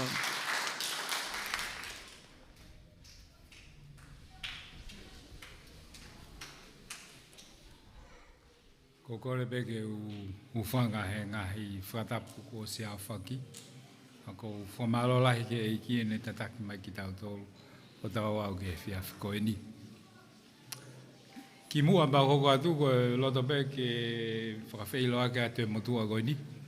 Ko neongo ko whiri he whika ano. A ko motua pe au me he i o tuku aho. Ko e kui ko whineiki ko vasiri ni manu. Ane ano tuonga ane ko lopeta ufa, mena kolo. Pea ko historia ko e tamai a Vasilini mo lopeti ko tātai ko si ausi, mena koloni. Me i FUA'AMOTU, ana mari mo e fineit ko kaufusi, me atata. Koe ko motua beni i he wahe, niongo ku he atu ke ngai wheitu koe. I ngai ani mahalo ko e tau whakaukau ki he whiri, e ko hai a tangata te tau hangau tohi e tau pepa. Ko hai tangata ku makeheange e kau KANITITEITI koini te tau whiri mei ai. Uluaki au ko 17 ko ensinia sivire beia e taha i he whiri koini. Pea koloto ke ualo tala noa ke kahau moe whiema ai whanua ki he whainga poto koini. Ko historia ko ne o stala mai e ia, nai whakalau atu ko ngai kau KANITITEITI koini, o kumalawa e 17 o whai ai whatongi ai FALEALEA. Ko ngai tau kei kune mau, whakapoto, whakangāue, o kumalawa le rei ke fua ke whatongi ko ia ki he whanua. Aia, ne o si ngāue a 17 he pureanga, ngāue i muri hanga koe lawe, ai ke nolo. Pea, toi ngāue be ia i tua. I mea whakapisinisi. Ai koe wheitu ui au whae whakapoto-poto, mo si ofi ai ki se niti ko toa be o kuhu mai ki te ngāwe. Koe kuta se atu o si whaka inasi a 17 aki ai tau kei ke ne whae o ngāwe ko ia. O ksio ki he kaha u maha koe wheu i kutau tolu he i he pōni kāinga o tungi. E hofi mai nai a 17 ke tau ngai whakaamu. Tene whakafofonga i leirei ki tau tolu i he pureanga ki he kahau. Tene o ngona o tau reo. O kune ai ha whakotutu e tokoni ka tau tolu he tau nofo. Ko tui lahi peu tau os whanongo ki ngahi KEMIPEINI a Sevenitini Toumoua. E ne nofo pe i he tongatapu hiwa ke whakalakalaka ai mea mo ui wha ekonomika me mo ui whakahalapureanga a society o tongatapu hiwa. Ko tari koi ki ai a aku ki he kahau e malawa LELEI e 17 e ku whanongo ke ngai polokalama KEMIPEINI kune whai. Ko whika ua ka au ko e pureanga ko ni o ku where a e nelanga ke whai i e kahau wale mai. Pako tau iloi whakapapau ko e mala e a 17. Te ulanga fuafu o ku sea he poate ko ia ta ni la whare. Maku whanima miliona. Te ulanga fuhala whakawakawa. Te ulanga e nai fuwhare o Parliament House. Ko ulanga la laha ia ku talamai ko 5 miliona pe ki he drawer a design e whare ko ia. I he whia mao ai pureanga. O nau whia mao nā tau hataha, matātao, i he civil engineer ko ia, ke whakamahino ka nau tolu, mo whakahino ka nau tolu, ai whongangau ko ia. Te tau heka atu ai, ai tongatapu hiwa, he ilo, mo whia mao ai pureanga, viviri, ke tau KANITITEITI. Tako tau ilo e tau KANITITEITI, ko toko taha ofa. O ofa he wahe. O ofa i e tau tolu. Tene whakatafe mai u. Momo ko ia me iai panga ko lawe a kue nolo ne nai. E ose o tau whanki i hala hono tanu i hua e KANITITEITI koe ni. Taimi lahe kune lawe ki he matatahi e ne whakaofu ofa. Pako tui lahe. E toko ne hala kono tokon ke tau tolu ke mau matau whanki i se nik me iai. O 17 ku whiohi mo ia he mea whangawe ko tangata ofa. Pea ko tangata loto. Ko manatu ko maulere holo whai whanki ngā aue urere atu ki wawa. Pe ko hoa pai. Te mama tō nofo e whanki whare nofo anga kata mai ti India. Ave pe au ke pātere. Ol pe au fuki ai. Ko tangata e ku tau sio ki ahe pōni kai ngā tungi. Ko tangata ku ofa. Ko tangata ku moku whakaukau. Ko tangata nai teu. He mātu mo e whamiri. Paka tangata ku manakoa mo whalala anga i tongani mo mamani. Ko ia, te to repeat at pe lawe haku kau ngā ue mo 17. O kua te whakapa ke kau KANITITEITI ke he, ne ngāwe waafu mo te vitu ngā he potunga energy e pureanga.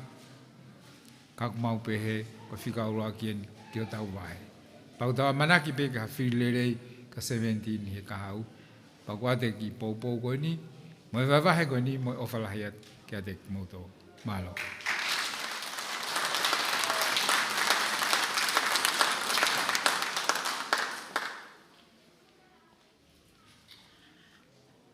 Tau toi paspasi ia nge mua ino ke wala, i he lea LELEI ko ne oma ki tau tolu i he whiawhini.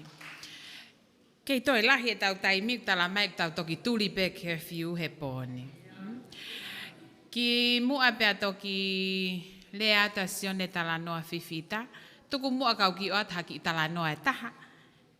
He koe uhinga e te lea whako he kolo e te whae, te whae te riha pe he whanki tala noa koe te o atu.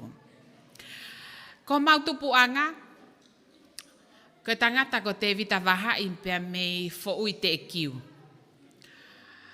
Ko te vita waha i na e maria pia mo e whewhine ko tōkanga, tatafu, pia mei heni.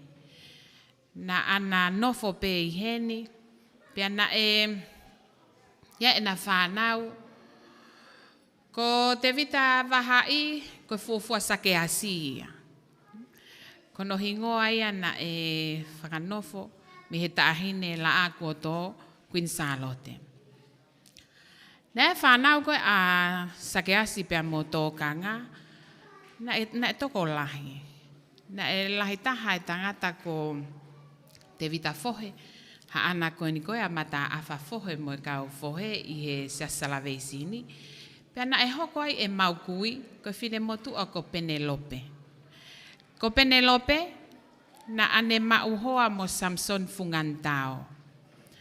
Ko Samson Fungantao, ko ene fae, ko mere, me niutoua, mere pohahau, Niu ila, pia ko ene tamai ko viri.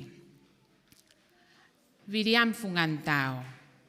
Pako viri ami, kono kai ngā o ku toko lahi au pitoi FUA'AMOTU. Katoa, hange ka uka ke uiloa hataha kumata e whamiri FUA'AMOTU. Ihono omi ke e ofi, koe whanau koe a Penelope mo Samson moa, na e toko nima whewhine. Lahi taha e whine motua ko lepa itu a tatau kolo. Pea hoko ai e whewhine ko kirikiri o tungi mo tuku aho. Pea hoko ai whewhine ko sātini, helu. Pea toki hoko ai whae, ko whale kakala lolo. Ko kirikiri o tungi mo tuku aho, na e maria ki loto kolo motua, ki he tangata ko lopsen kawapalo. Pea koe o whewhine lahi eni o lopsen kawapalo, pea mo kirikiri o tungi a viniola. Koe pule lahi o Sevenitini. Takai pe e mau KEMIPEINI mo Sevenitini i halariku. Takai hake i holonga alaki pere hake. Ane po na mau i he holo fatu i tataka motonga. Koe uhinga ia koe e tau whakaosi he poni. He koe kolo eni o pule lahi o Sevenitini. Pea koe tahine koe ko viniola, koe ei aho mau whamiri. Tau paspasi ange mua ei. Uhinga koe tangata lelei, o kupare tu a mai whewhine lelei. Sanko ki pui tu aia. Sai, te toko ate ki tala noa anai, kai lea atu a sione tala noa fifita. Ko sione tala noa fifita, ko e malele ma a maua miha apai. Kau vai ha ano, maka ko whire unga. Kako haapai kolo au o ke haapai uta koe. He was the director of transport and also a consultant to the United Nations. Tau paspasi iangi, kau e nia kau paipa vilo koe o tongani.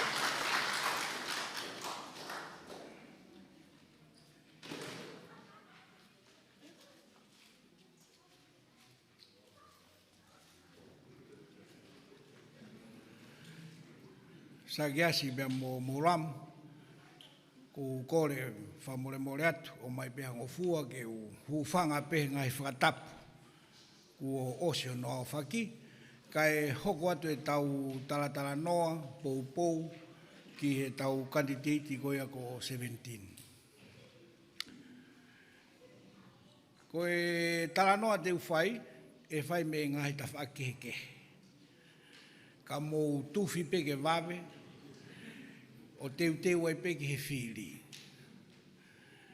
Koe te whtoi ngā ue koe ni koe a FALEALEA o ku fuurahi au pito hono tala noa pea mohono alea.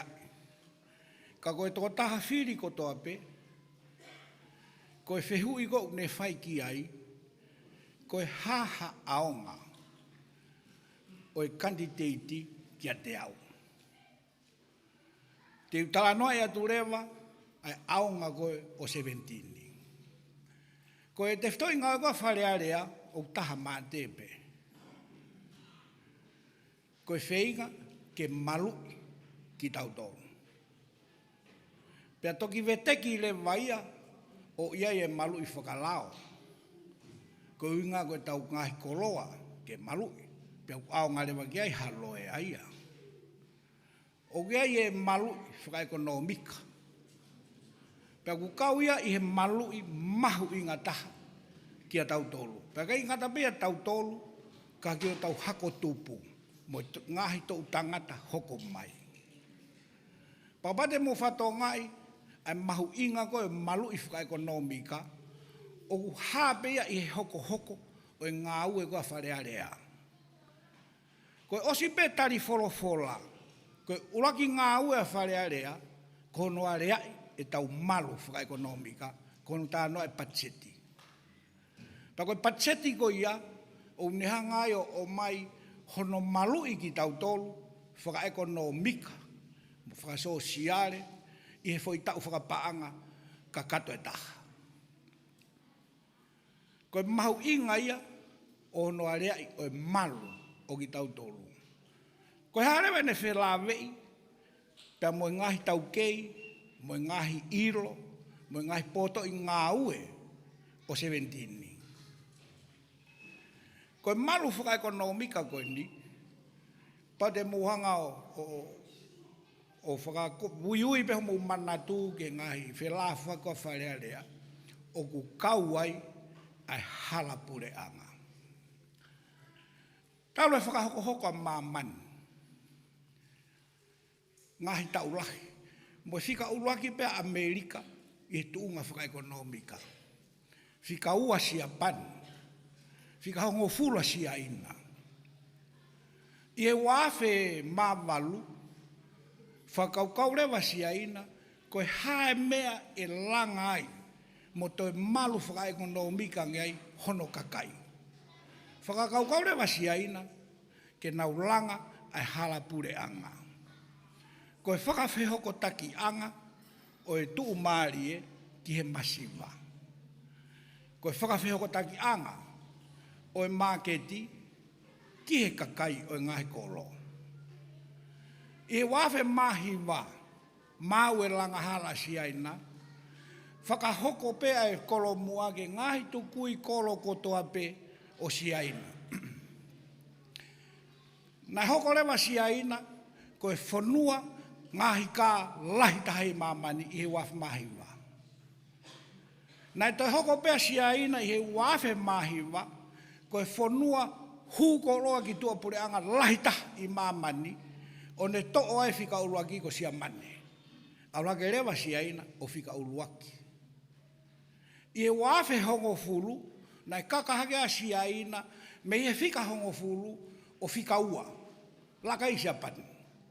O si bea Amerika, bea sia ina.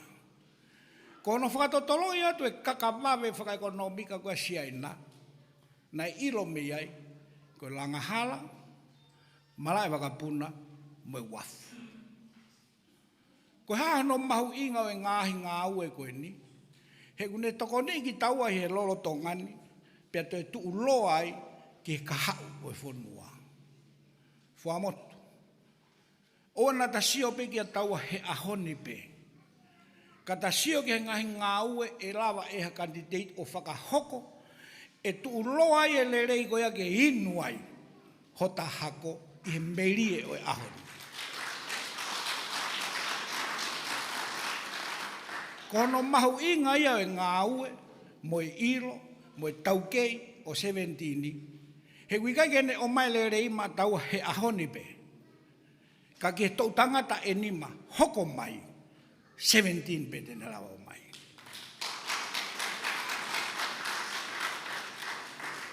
Ko Sevenitini, tangata o whamon. Pea ko fia, i he ene ka venga, ofa ki he OTUA, ofa ki o KAUNGA'API. Koe ke ngata pehe ne whakatohi tapu, ka te watu tala noa mo oni, o e ofa ko a Sevenitini. Whai whakataha e poate, pea nau, koe uhi ko tuunga whakapaanga o ku COVID, koe ngā koe mahaki, koe ni koe whakoutua COVID. Pea nai whai rewa whakaukau, ke totonge pākingi koe ni koe, i he domestic airporti. Mana wakapuna whakalot whonua, okei tai totong be whoki. Pea toi hiki, mo totongi koe ni koe, i he international airporti, FUA'AMOTU. Mau kau katoa, i he viviri, ke hiki ke mauhaki se niti, ai kau tahakai mo ui. Tangia Sevenitini. Hai mena e tangia i, ongo ki hono loto, e whanonga te whamiri masiva, ke awe, hatoko taha he tori, ke whengai mahanau ki se niti. Pea toi totongi, nai kai ke loto a Sevenitini ki ai. Koe ofa ia a Sevenitini. Nai tala noa e sea o e poate, ki he fisa.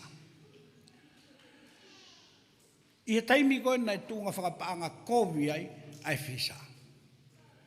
Na e loto e poate ke hike totongi o mai e kolo e aniua, haapai, wawa, ke whakatau heni. Pea ai o hiki he na wo mai o tu maarie I he nau whakamake te whai. 17 be na reige roto ki ai. Ko hae mea ka tau ka eke totongi ai ki he masiva. 17 ki ai. Tau talanoa pe he ofa. Kanditeiti kotoa pe e hau ia talanoa he ofa. Kau fie ma ke iai ha whakamoone o ofa ko ia. Pea koe ngahi whakamoone ai ofa koe 17 I he masiva. Pea ka whaiwhainge ku hanga ke e tau whiri ku more tangata ofa. Koko e masiva e more tangata ofa mea koe. Ka kai ke whiri ia 17. Koko e ku ke tokanga ke hako tupu e whonua. Mohofanga moko puna. E more ai tangata tene o atu. Ai meri e tuloa. Ka pahe kai te ke whiri ia 17.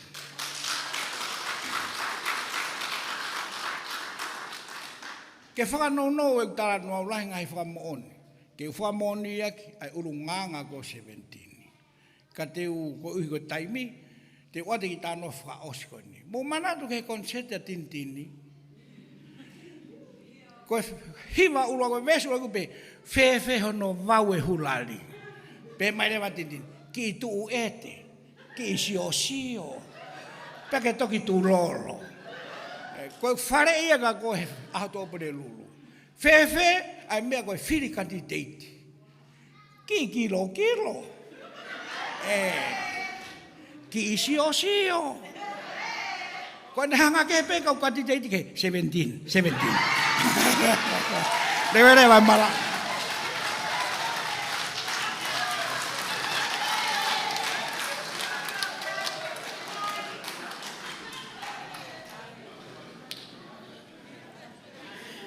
Tau toi paspasi ange tamaha apai. Mo ene ngahi pou mai ko ke tau tolu malo au pito sion talanoa o me ngahi talanoa lelei. Ko taimi ko na e kamata ko KEMIPEINI ko a 17. Na kai ke mau FALEALEA ki ai mana o sa ta fonua e ua pe fonua e tolu. Pe mau toki ka watu I he mui ko he pou ko ki ene KEMIPEINI. Na aku fuu oho vale au pito au, pia moho mau family. I he kakai ko ia o kunau tuu, o whai e ngahi talanoa manatu merie mo ngahi talanoa lelei ki ai. Amusia ia o kutuu hake whakamatala ene tokoni. Tuu hake whakamatala. I he ngahi tau ia na ikai ke whakahoko ai ha teu KEMIPEINI. Koe ko, Ikai ko ene toki ofa, ko ene teu whiri. Ikai ko ene toki whenga ke ngāwe lelei mo ene tokoni, ko teu whiri. Ko tangata ngā mahe ni pea, ko ene no molo pea ana. Ai tokoni pea moi ofa. Pea ko ngahi kolo, ai ko ni ihi penia kaulea ko na e kole ange ke nau lava mai. He ko kaulea ia o naulea kehe pe nau tō. Ko kaulea kehe pe I he mei kolo kotoa pe. Ko tala noa pe a ene tokoni. Kai ke whiwa he whakakaukau I pe ko toi hae kantiteiti I ha wheituu. O kia e ngahi tala noa a usia a ngahi whae mo ngahi tamai. Makatuunga pe I ene tokoni. Tuku kau ota ki tala noa. Ki FUA'AMOTU. I he mau kōsirio na e whakapāsi mai I he whono, ai kore, ai ni ihi o e ki hala koe ni he vai. Ko e hala koe he vai, o me mei tokolahi e nofo ai e kau Pentekosi. Pea na e kore mai while mātu a koe ni o tala mai. Ia e ngahi fie mau viviri e ngahi komiti. Kana tala mai he kau whewhine koe ni. Koe fie mau viviri taha ko FUA'AMOTU ko mau hala. Ta koe hala pe aku toka kovi lahi taha hala koe ko he vai. Na e tali he pure whakavahe. Ke iyo, mai e paanga e kolo, paanga koe FALEALEA. Koe hange kau koe whamana o tupu. Mai peo teke ake hala. Ai e fie mau viviri. Katok ai e komiti matatahi mo kakai fefine mo ngowe mo makawak ai e hala he ko fie mau vivide na kainga. Na mawongo i foki he o se paanga ko maha ko famano ko ni ko ki tuli ki pe e lavai. Na aku ha uleva o kore ki a 17. Sai fo ko lere ko TV mo me a ke fanongo LELEI. E ko tala noa mo oni ani. Ko ku ha uleva kore ka 17 ko talange. Katak mo 17 te ke lava o tokoni mai ko mau hala. Ko hai uhinga na aku kore ka 17. He ko ho mau lave a ko ko faito o ko ia he ko ia sivire ensinia. Ko ia siana ko tanu hala. Pau talange. Te ke lava mua ki tokoni mai uinga he lahi e mea whakapaanga ia ho mau kolo ke ki tuku e mau paanga a mau toke mea kakai fefine. Ka ke tokoni mai mua na lava o tanu ta e totongi. Ka ki seivi e mau paanga. O sea te wike tama e 17 io na e whaifeinga ka o ke lava na e whaifeinga o ke tari. Whai pe. Pia fetu utaki mai he aho e tala mai koe ni kua tari. Ke tanu ai foi hala e ua. Hala uluaki, hala koe ni koe a blautohi.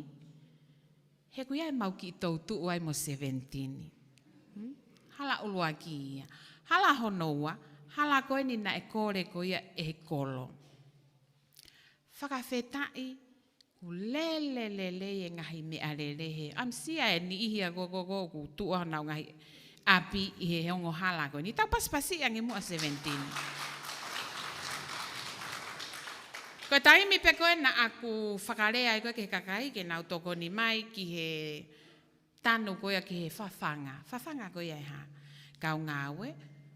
Nā ni ina nau tamai ikai. Koe paanga ia e puleanga. Koe hala bea e puleanga. E kainga FUA'AMOTU. Kau ngāwe e puleanga, misini e puleanga, maka e puleanga, mea kotoa pe e puleanga. Ko fia mau peke whakamahino i atu. He ko mea tātā pe ai puleanga. Ko hai na ane whakahoko ai misi mo fie mau viviri ko e ni ke lava he ko mei vaiua senturi. Hono ta e tanu. Ko hai 17 Toumoua. Fika ono. Tala mai he ni ikai ko taim tanu pe ai puleanga. Ke tanu fefe na e waki tanu a tongatapu ngofulu pe alui ki vai ni. Tongatapu valu ia. Kai hala pe a tongatapu hiva. Ke si tanu ia.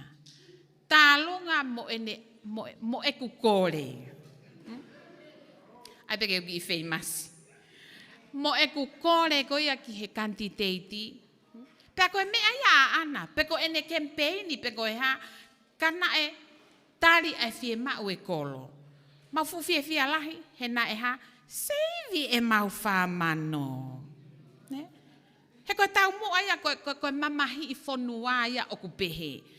Ka ku te ongo i mo te ofa e whonua e te whae, pe koe tamai, pe koe te kui, kua pau ke te tuu mai o whai ha mea. He ke nofo ko pae ho api, pae pa ke tala mai i kai. O ku kovia 17 a moeha. Koe uhinga ai tanu, ko ho mau whatongia koe ni he kolo. Koe uhinga ai tanu, ka pau na ke aha whatongia he ko sirio, pia moe komiti vai matatahi moe hafua. He kai ke ukore au, koe ke aha whatongia te unof peho mau api. Ka koe hai uhinga e kukore, ko hoku whatongia he kolo, pa ko wongo i e kakai, pe au ko ofa he kakai. Ko whine eiki, whare kakala lolo, ko sea ia komiti ko ia kakai whewhine. Alu pe whoki e tau mo ene taureke reka. Tala mai e whine eiki, mo hau o tokoni ke kolo. Ko uhinga ia, e mautai mua ko ia i he HOOSITEA, vai ko latai, whanga ko whewhe holoto. Ko hai uhinga, ko mau mate aki i whonua ia, ko e mau pore ia. Pea koe uhinga ia e mauteke ai pule o Sevenitini Viniola Toumoua.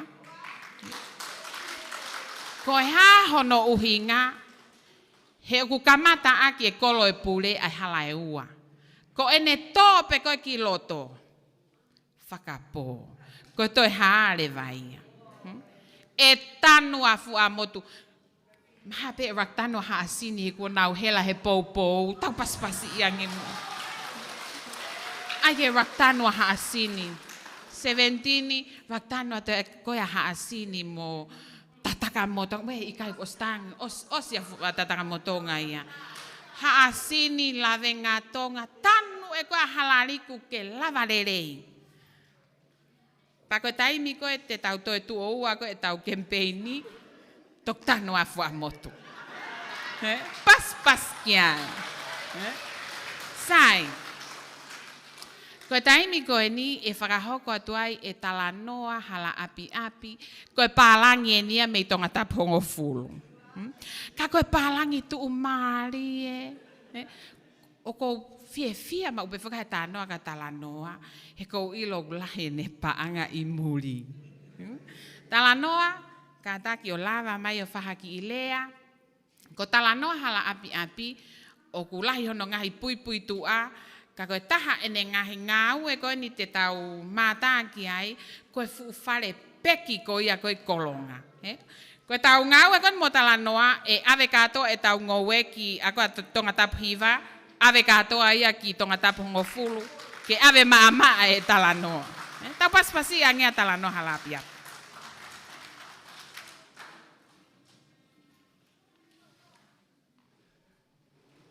Kore weke uwhanga te talawhatapu o swaya te MC. Kau ki hoko atu behe lau maare tatau. Koe pōni na keke MC na keke kau ahe rea he pōni.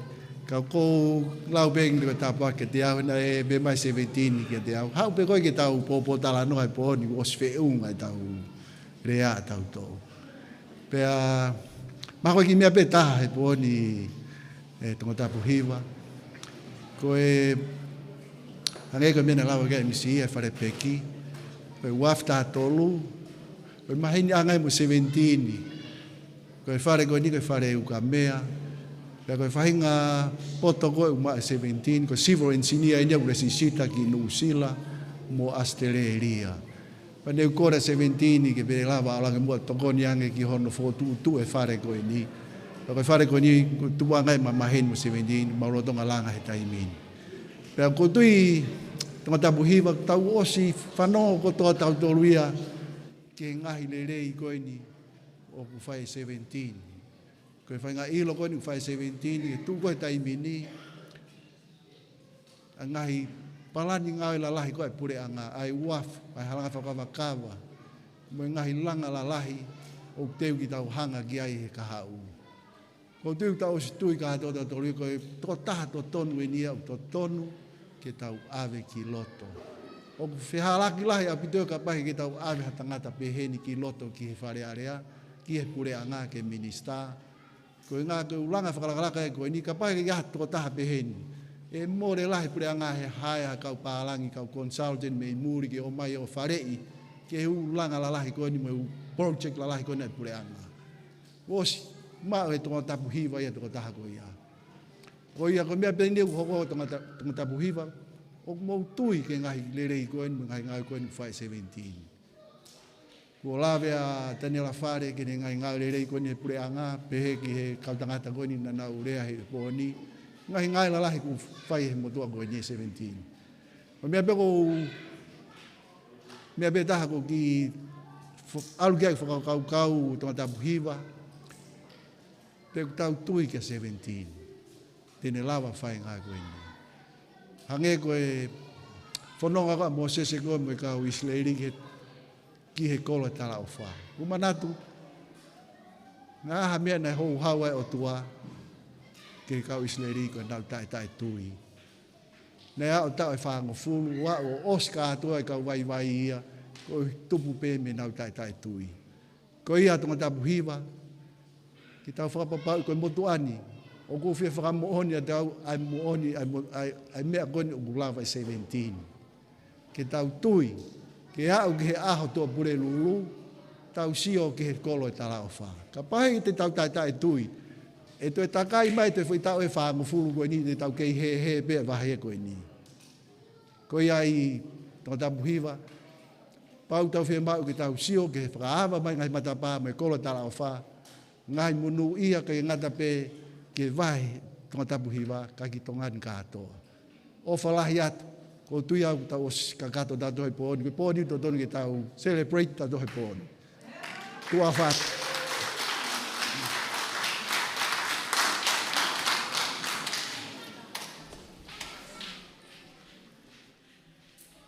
Malo o pita talanoa, tato e paspasi ang emu a talanoa. Ko uhi ko ni. Tamea, ai mai mua mau ki fasi. Ta i mai mua haki i fasi ke mau ki celebrate o hange ko e lau ko a talanoa. Patau toki hoko atu.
Wanai ki hono ea.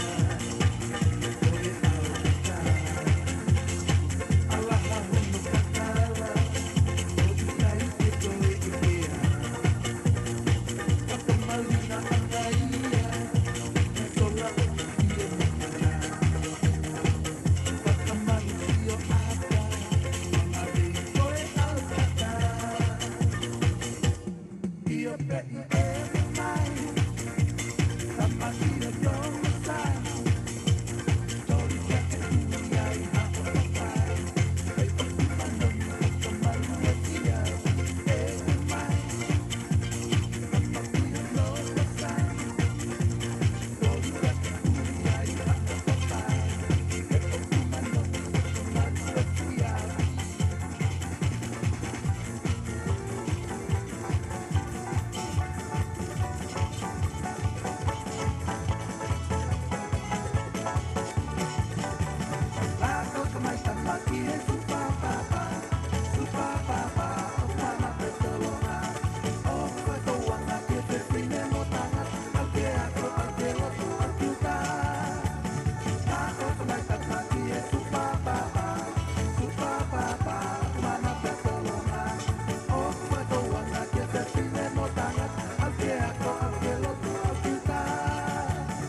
Sai whamalo atu kau whewhine.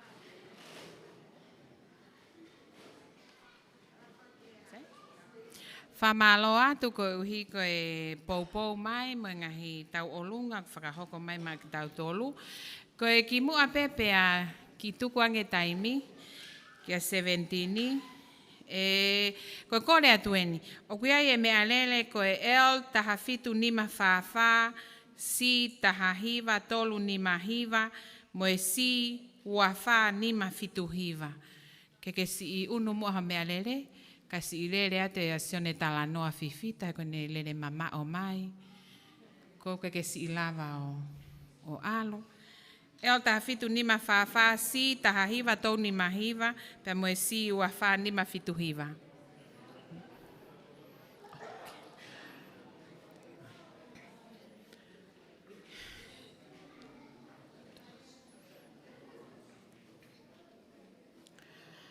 Ki mua pepe a tuku ange taimi ki a Sevenitini, e o atu peha ki i lea e taha, kou lawe i pe foki o gulahi au pito i lea ia he tau lea koe ngahi kolo. E o peka ki i lea e taha, ki ha taha pe fie maa whana, o ku ne fie mau ia ke kai ke toi lava ia ma puke puke e ne fie lea, i he poni, ki lea pe taha, ki tuku a tene taimi ki a koe, pe a hiri pe ko ia, pea e oange lewa ka Sevenitini haki i taimi, pea tau toki hoko atu.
Kou kore pe ke hufanga atu i he ngahi whakatapu kotoa pe kua o si a whaki atu me i muani e ngahi lea koe ni ki mua.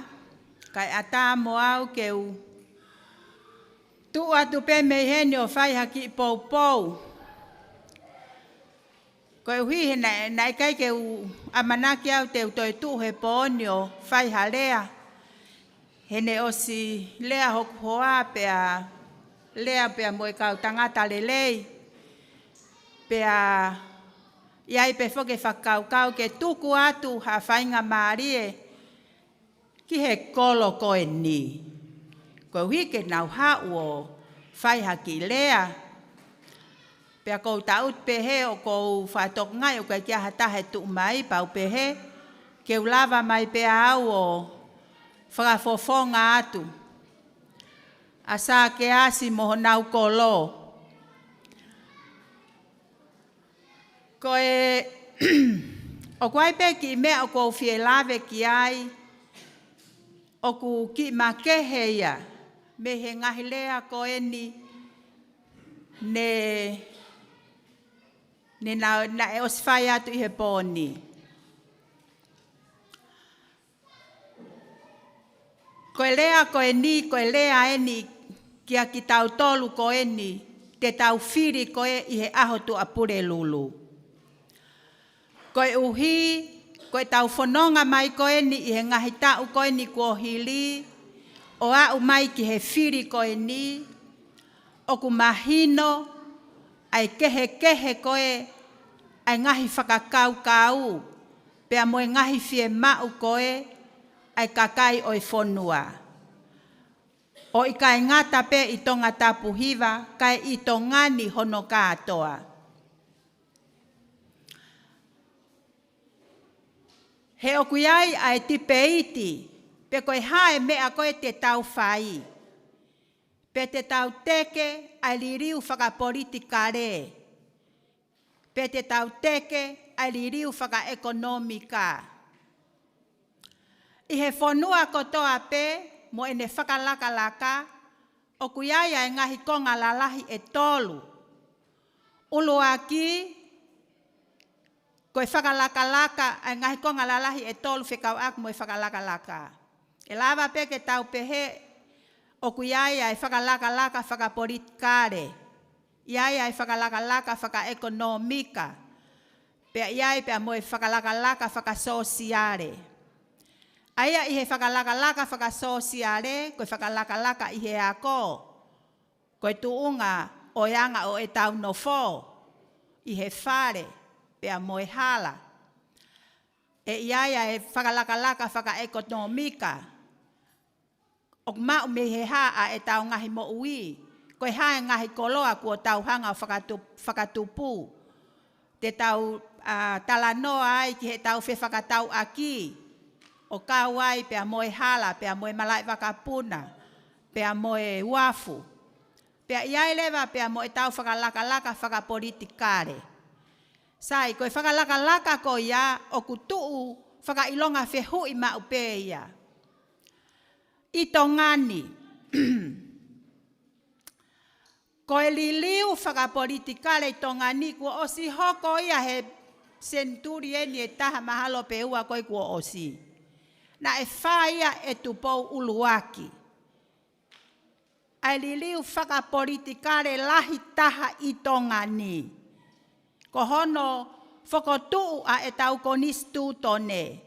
Pea tuku ki ai, pea moe ngahi alanga whare koe, oe pure anga. Mohono ngahi konga, moho nao ngahi whatongia, moho nao ngahi mawhai. Pea o kukawa ia e mea koe ni, koe kere. Koe uhi he koe tau mau anga mo ui, te fito mei he kere. Pea o kukei pehe pea o au mai ki he kuonga koe ni o tau mo ui ai. Ko ho tau kere, kua os tufa mai ia. Maka tuunga pehe ofa koe ni o kulau ki ai, aho tau whakafofonga koe ni 17 Toumoua. Koe ofa ia na e whai e uloaki whaa, ma ak tau tolu. Koe uhi ke holoki ai a vahe ko ia hono puke, ai kere e he toko ni ihipe. Kai tukuange mai ai kere kia ki tau tolu katoa ke tau ngā we. Pea koe mea, koe koloa ia a tau tolu. Ai kere.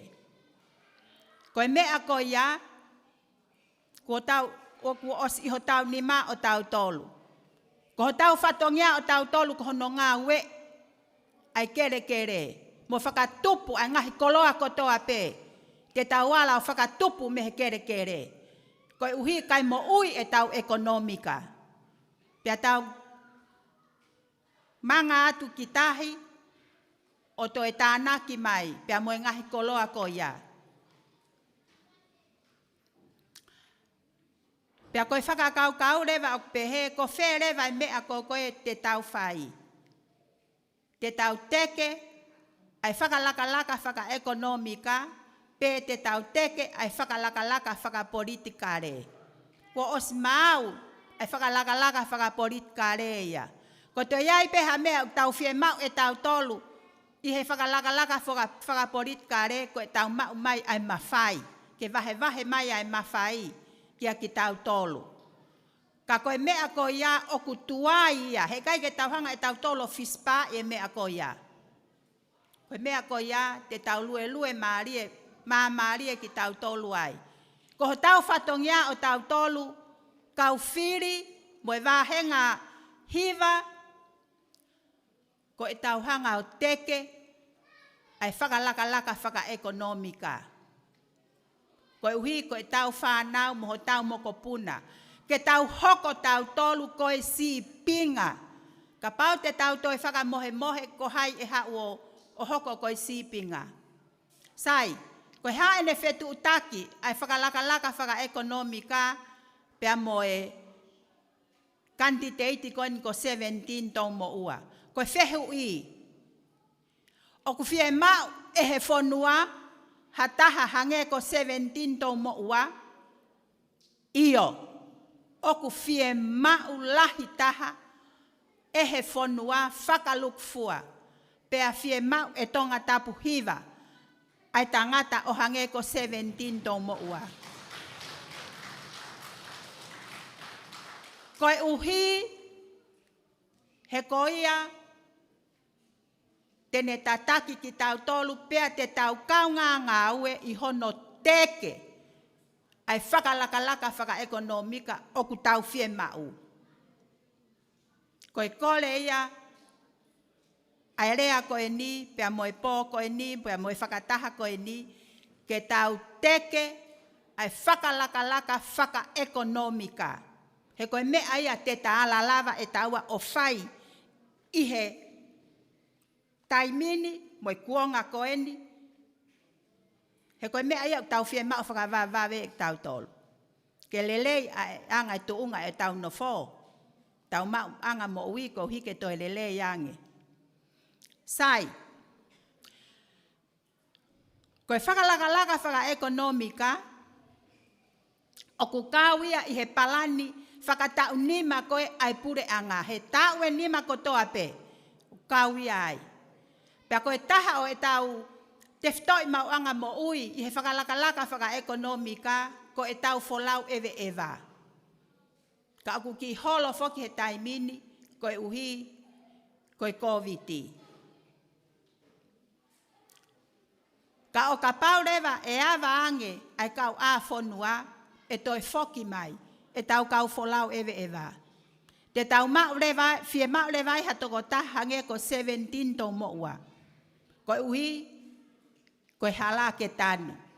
Ke oe launga e kau pālangi mo e kau wholau ewe ewa he nau alu holo he hala luo luo. Ke nau wa uat ki anahulu pa nau wa umai ke vai ko latai pa nau wa uatu ki he pae o tere a.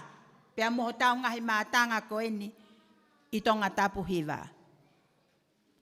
Koe me aia te tau fie mauaya 17. He koe uhi, koe wholau ewe ewa, koe taha ia o e ngahi mau anga mo ui ato ngani na e teke ia e he la a koe kua unga whonua. E tau wha ahau tu pou wha.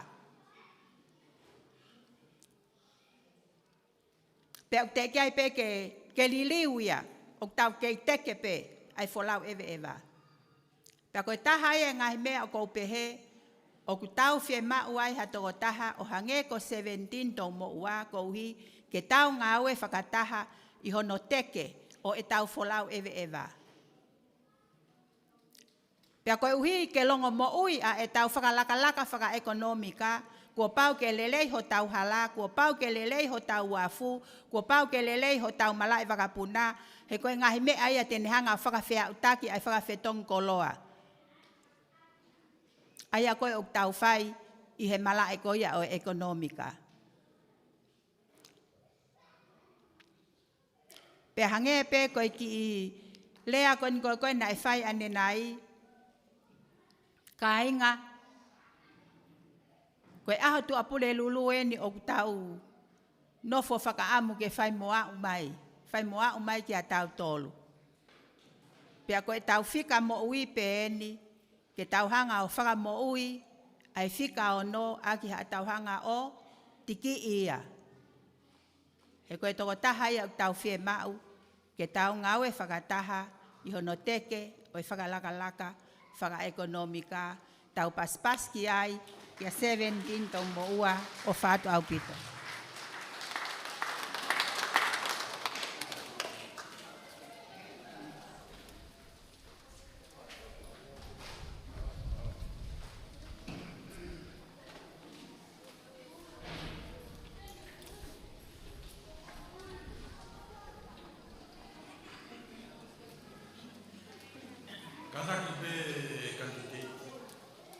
Tuai peki mawhana keke malawa mapuke-puke. Pea ko whamalo ki he hoa ambastoa malolo. Ka ko loto ke uki hanga o whakatonu rea FUA'AMOTU. Ai rea koe nai toki osi. Ko i tau whie mau, ke tau tūri ki he uhinga, ai mohu lamu lamu.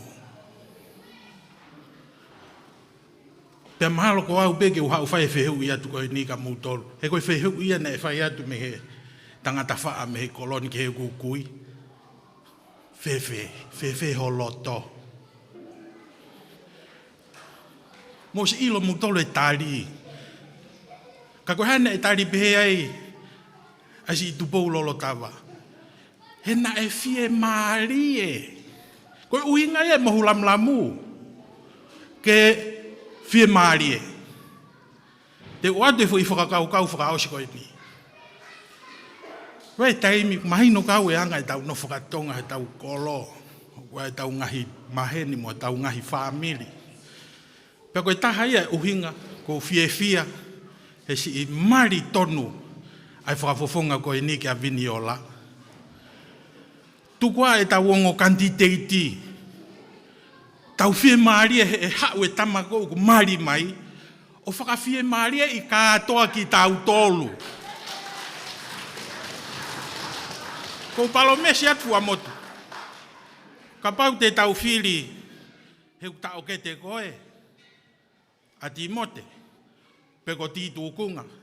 Te tau whaha i ua. Ka ko o atu afu i whakakaukau koe ni.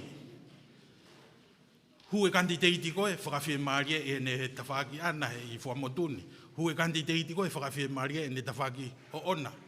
Whewheke tau whok tau tolu ke he mohu lamu lamu. Ai e tama koe e hau o whakawhie maari e kātoa FUA'AMOTU. Amen.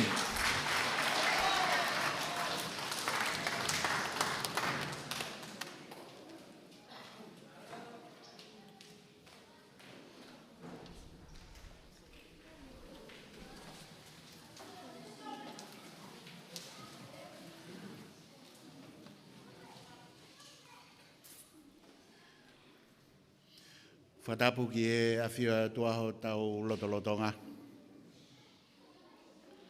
Whatapu atu sa keas mahina mo hatau whanua. Whatapu atu kapkawa. Maftu tuanga kawa. Kawa ahi kotoa mai ki a pin. Whatapu atu ki e President Steiki. Ka whai whakau, tata ik pā te re, ka moha lotu. Whatapatu ki he takatai whanua, whewhinei whanua o HOOSITEA. Whatapatu ki he kakai whiwhin, whae, whanatu whawhine, whanatu roua, whanata mai. Tau heni e ahon, ko hui ko e poupou, e kaweinga whawhoi tuitui e motu an. At whoke whakaptapa makehe ki he Ekmista, Lelenoa, Talanoa, Son Talanoa. Mo kakai nau kore mai ke nau lele mai he pon, poupou ake a ngahi rea, poupou ke motuan. Pena e fōu ia i he fuwhia ma, pa makore. Mahina ene ono e tau lere mai i he campaign te uwhiri koe ni. Peko tau pōwha o CN. Hoko pēa taha wāhu koe ke toi wha campaign. Pako fuwhia o pito ko hui. Ko mea koe na tau whakaukau i me kamata. Ko tā wāu. Ki e tepi. Ko hae o lai e whiri koe mea kehe ia. Ka koe ngai mea na tau whakaukau. Koe ngai mea na tau loto aki. Koe ngai mea na ke tuu mai. I ho loto tau ata ina. Moho iwi, moho poto. Pena ke whuaki a ki ho kotoa.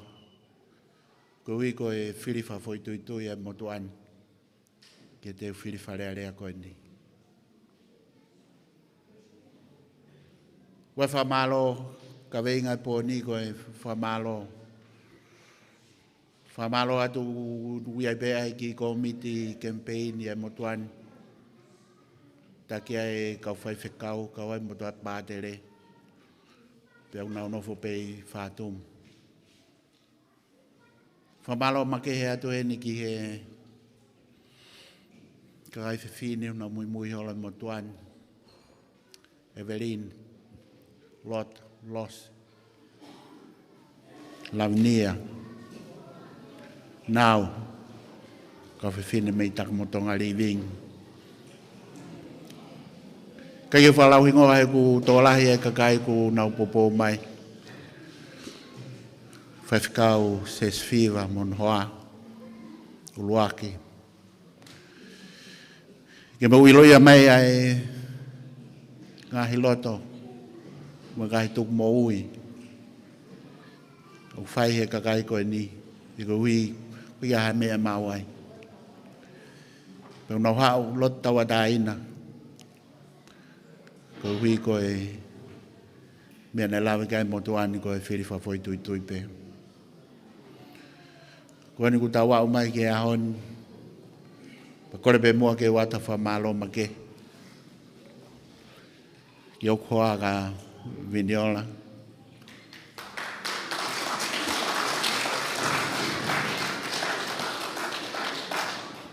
Whare kakala, Cecilia. Kau whiwhine me pere hake. Ala ki whanua, tata motonga. Malai wakapun, FUA'AMOTU. Nakolo hasin, lawenga tonga, whātum, pe mohavelu riku. Motu mapopou mai ke motu ani. Wonga pito ke te au, amana ke tau mawai. Hai ola FILI, koe me ke hea. Ato e whatapu make ki oku kaunga KANITITEITI me TONGATAPU hiwa. Ato e talamonu, o ke tau mau ha FILI fia mo FILI monu ia. Tau tolo hono kotoa. Kua e kore atu ke mo kātaki mua o FILI. Pe koe FILI ko ia tawa taina o pito ia ke o FILI. Ko tawa o mai ke atu unga ku o singa maari e koe ke taha mea e tuku. Ko tahu iwi ko toa ia. Pe koe hoko e taha waa he poni. E kai ke toi hoko atu a KEMIPEINI. Koe ngahi stika mo e ngahi pena ka tau tu i o mo ngahi mea rere. Wai kore atu ke to o muaia. Ki mua hiwa pong pong. Te ko hui e hoko ia ko e waengon ngahi lao. Me hoko e koha mea e kau kai ke lelei ka te tau tolo. Tolahi apito e kakai ku loto ke whamalo ia i whawhoi tui tui. Kau ku sisi e taimi. Ki ai mo e kakai me he ope ku nau tokon mai. Pua mahu whawhou atu e pōni whamalo ko i ko ngai tokoni mo mai. Koe me kakai pei tongan. Wawa o hapai niwa paongo niwa ewa. Na tapa mai ko whie tokoni ke motuan. Ka veinga ia e tau KEMIPEINI ko ofa. Ofa ki he OTUA. Ofa ki he KAUNGA'API. Penai poupou ki ai. Whakakano aki. A koe. Ko koe ukumahu inga. Ko koe e kawe inga. Ko koe ai uhi inga. Ko koe. Ko tā umai ki he mōmeniti koe ni. Ko tui. Ko hota lelei taha ai ni nei whahoko. Wai manaki. Ta moe lotu pe. Hai mea hoko. Pe tataria. Ki tataria ikuna. Peta toi tali lelei foki. Pea moe ulungia. O whaketau mau ha lotu fia. Mo loto hanga maari. Pe tu pe mo ke OTUA ke ne fai to konia ki tau tolu. Ye toenga koe ni koe. Wau ke a FILI. Whamono ia to ngai whatongia. Ngawha whatongia ko toa pe. Me e haon ke whaasinga tau. Peka hoko mai e Prinicio Merino. Ke hoko ia ko a whaare. Ko a mea. Ke tau whae tahai. Loto tahai. Ko a mea te tau. Ofai. Ofa ki o tau OTUA. Pea ofa fo ki o tau KAUNGA'API. Maloa pita.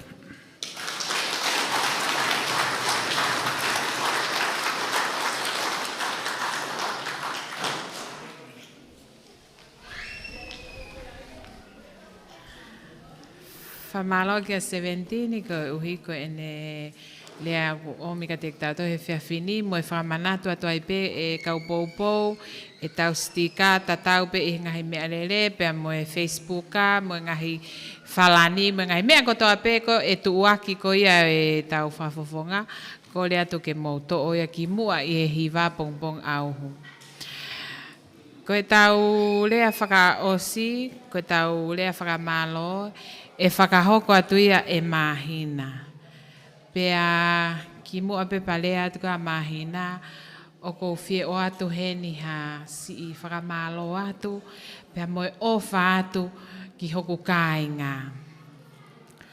Ofa atu ki he FUA'AMOTU kotoa pe mo lava mai ki heni i he whiawhini ke tau kau ngā poupou ki a Sevenitini. O kou tui ko e tō wholofola ko a ene a whio a whiri whakapoto ki he kakai ke he kehepe o ai kawai ho ta familia o taua viniola. Ko e familia ko o maua whakapapau i ho o whiri he te tātou e whetaulaki pe taua a pongi osi ai whiri. Ko osi ko ai whiri te ta kei hoko ato ai pe e ta family. Ko ai FUA'AMOTU whakamalo atu ke te mautolo mo whakapapau i te tau whiri ai pe i a Sevenitini Toumoua Fikaono. Pas ki ai. Whakamalo ki a mahina o moulave i hakepe o ko mau kolo e ni kau si e asi mai ai family. Na wiri fia foki na mamata mai e ongo KANITITEITI ko e ki an tek nau tolo. Kako au pe mo mahina mo sake asi fika uluaki kolonapa Mana tu ifo ko kau sake asi mahaku hongo fulu. Kako sake asi fika uluaki e ni a kolonapa poni si ipou mai ki a viniola mo Sevenitini. Tau paspasi ia ngea Sevenitini mo viniola, malo au pito, e whakahoko te mahina ele a whakamalo, mo e tau lotu tuku waipe, o whātu.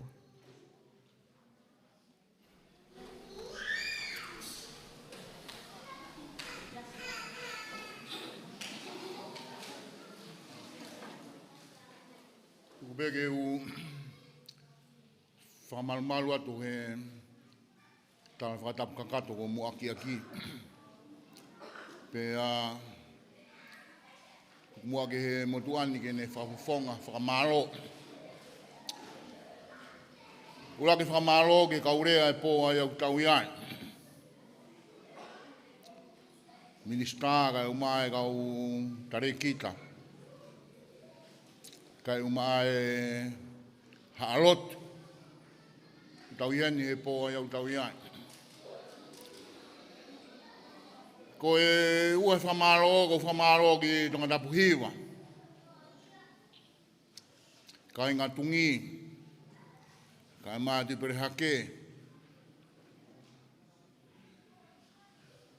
rikuola, mā ke vika tu waho, o nā ngaro, kawaki motu, moki mautolu kotokotoa pē, wāhenga hiwa, ko mou mui mai, a Sevenitini, i he taimilahi, Ko uia ko tau fie ilo. Ko uia ko tau fie kumi mo ui. Ko uinga ko hataha ho tau reo. Ke whafufunga ki tau tonu e pure anga. Kawenga e tau sio ki ai. Mo mea ko tokotoa pe ki ai. Pea wikai ke sola hataha ia o hange ko ngahi lea, mahu inga, mo kakato, ko tau whanongo ki ai a whakaosikon. Ari tuku hua pe whaarea tu e whine, kau ke he kāinga. Ka koe taranoa mo ni e, na e rea ki ai e sea. O e poate, tani e la whare. Ko FUA'AMOTU ni ia. Ka kou whamanatu atu he poni, tongatapu hiwa in tau tānoa keng. Ka venga wholau e, whaikia e poupou he po ai au tau iai. Whamaro whakao sipe. O whamaro ke a Sevenitini Toumoua. Ko e ngā ko e ne lototo, kai whinga ke whaaunga i ene tui, maa tongatapu hiwa. Koe tui, koe mea ke he kehe ia. Whakafo i tui. Ka koe kawenga wholau kune o mai, o hange koe rea kune whakaosia ke pō ai au tau iai. Koe ne osi nga maari e ia. Koe o whaia kune whaiga siho waa. Iwi, malohi, poto, osi koto aia. Whaosi mai ka koe ko KAUNGA'API ia he poni. Ko whamaro he ka koe Sevenitini. Ia ku whatongia koe rea whamaro. Moe kore, whamore atu. Tongatapu hiwa.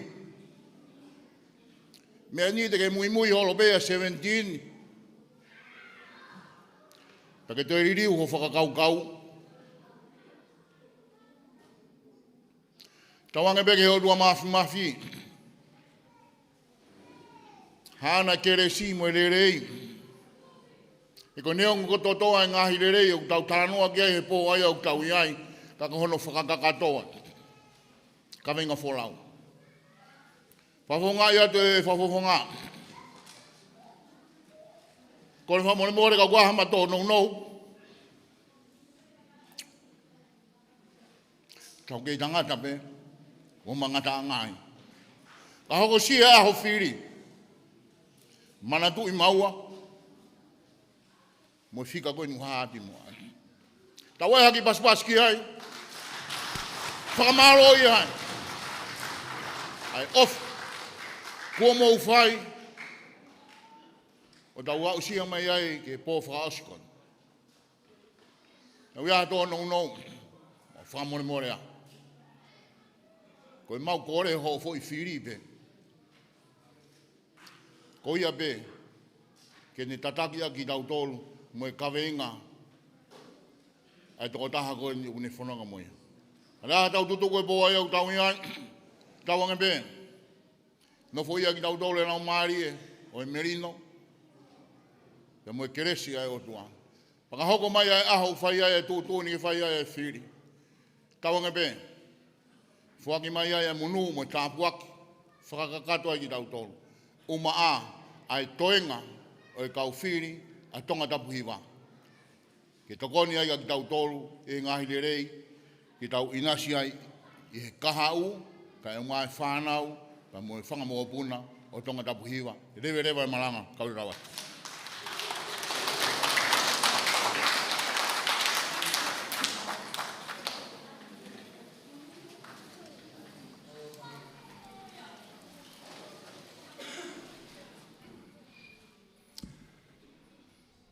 Kore begeu, whakatulou atu.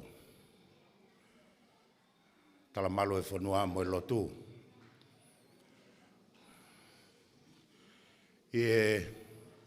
Ki koloa ko kulawe ai, i he whakausinga o KEMIPEINI. Talu e kulama ke iai hafo i taimi. Ko toki lau ne kamata, ko lau e whakaosi. Kore beke uhu whangatu e ngai whakatapu. Kai tuku pe mua, ke uwhai atu pe haki pou no, osi pe ia, patok whakaosi atu e tau, ngā ue o poni. Ai ai me manawahe, he tuu he kere eiki, mo toi hulu mai ngai fu mea whaita koe, pe te alua i pe ko mau api, pe te hoko atu pe ku ngā ue. Whako atu pe mo tuani, ko urere mai mei lolo halai walu. Ko kolo ia, nai ave aho ta whanua ki langi. Lere mai pe ki whatongia e tangatai ki lotu, mau kere ai pe si peki ai pe i hifo, ka nofo ai pe, toenga ki whanau. Pea koe fua koloa au, koe whanau, e tamai, ua ui he konwheni si ke ualo tau he kakai, oi ki kolo si ko havelu riku. Ui ngaia, e ku mui holo, ia Sevenitini, he koe tau hi kakai au, havelu riku. Pea koe kere, o ko unofo ai, pea moe whare lotu havelu riku, koe kere ia, o Sevenitini Toumoua.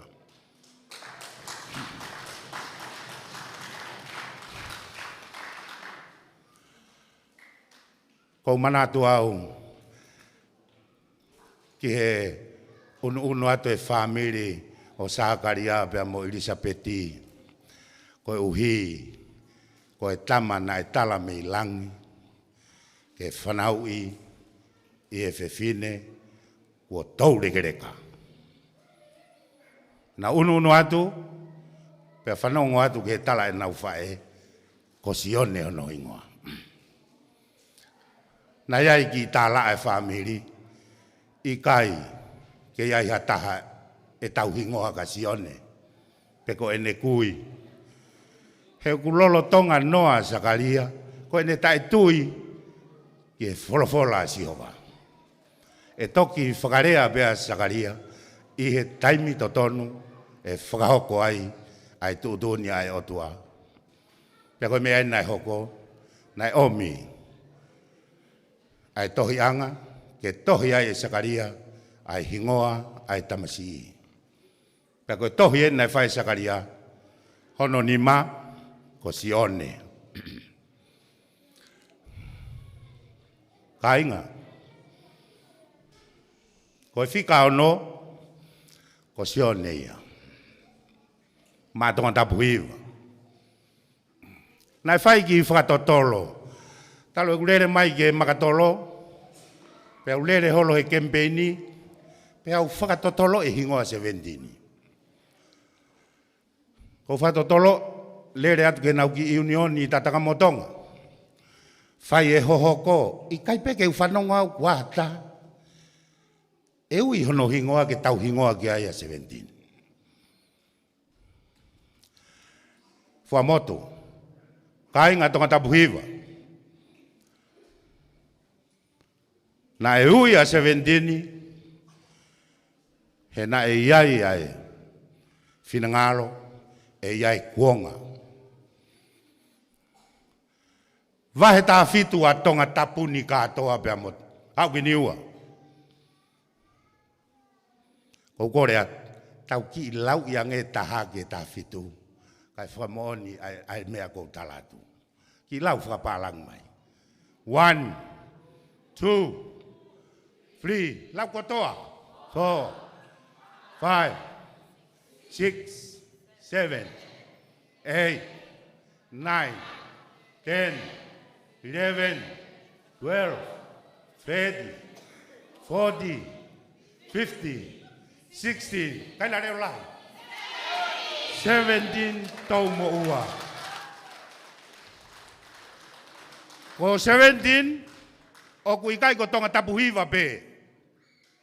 Mei he tongatapu luaki ke tongatapu ta fitu, ko tangata ini na o mai ki ai.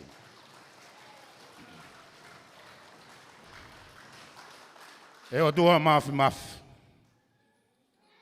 Koe mau tamai, o kua fio i helangi. Ke tāpuha ho hua whā. Hoko mai ho pure, ke mau whai ho whina ngā lo. Hange goia i helangi, pēwhoki i mamani. Koe otua fuaa. Otua oku ofa. Koho ofa, ilangi, i mamani, pea lalo i mamani. Ko koe pe otua, oku mau punou, o whakaapa atu, he ko koe ai hau, tai toi riua. Siova, hau whangatuku e o e whatongia. Ai tamai o eki koen. Maulotu atu. Ke tāpuak mai a hou eki. Kai o maa ha matapure. Tāpuak mai a halot. Kai o maa ai whafofonga. Sevenitini Toumoua. Fika ono maa tongatapu hiwa. Tāpuak mai. Si KAUNGA'API. Tāpuak mai. Kakai o e whanua. Koe mau kore, Sihova, fuak mai ha mama, ki ho mau loto, ke whai ake e mau fili. Ok moni be, ai tala e so siwa, isleri, ko hai te mau fili he ahoni. Ko au mo whare, te mau tauhi a Sihova. Tongatapu hiwa, tauhi a Sihova, pia tau fili a 17. Tāpuak mai, ai whatongia u te wake mau whai.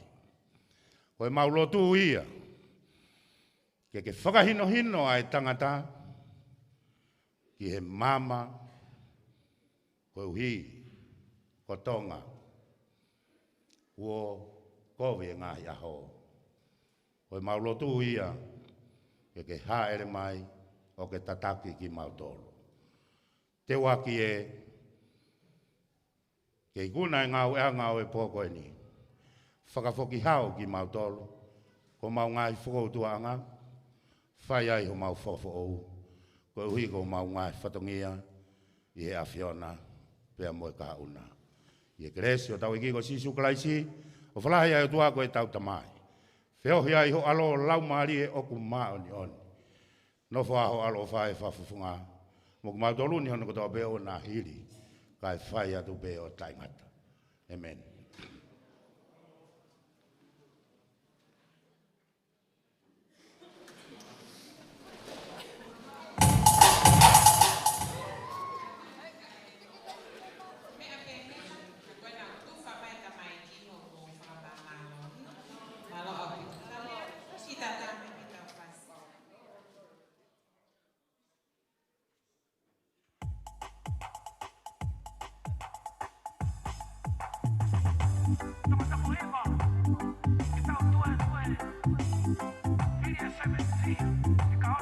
Kita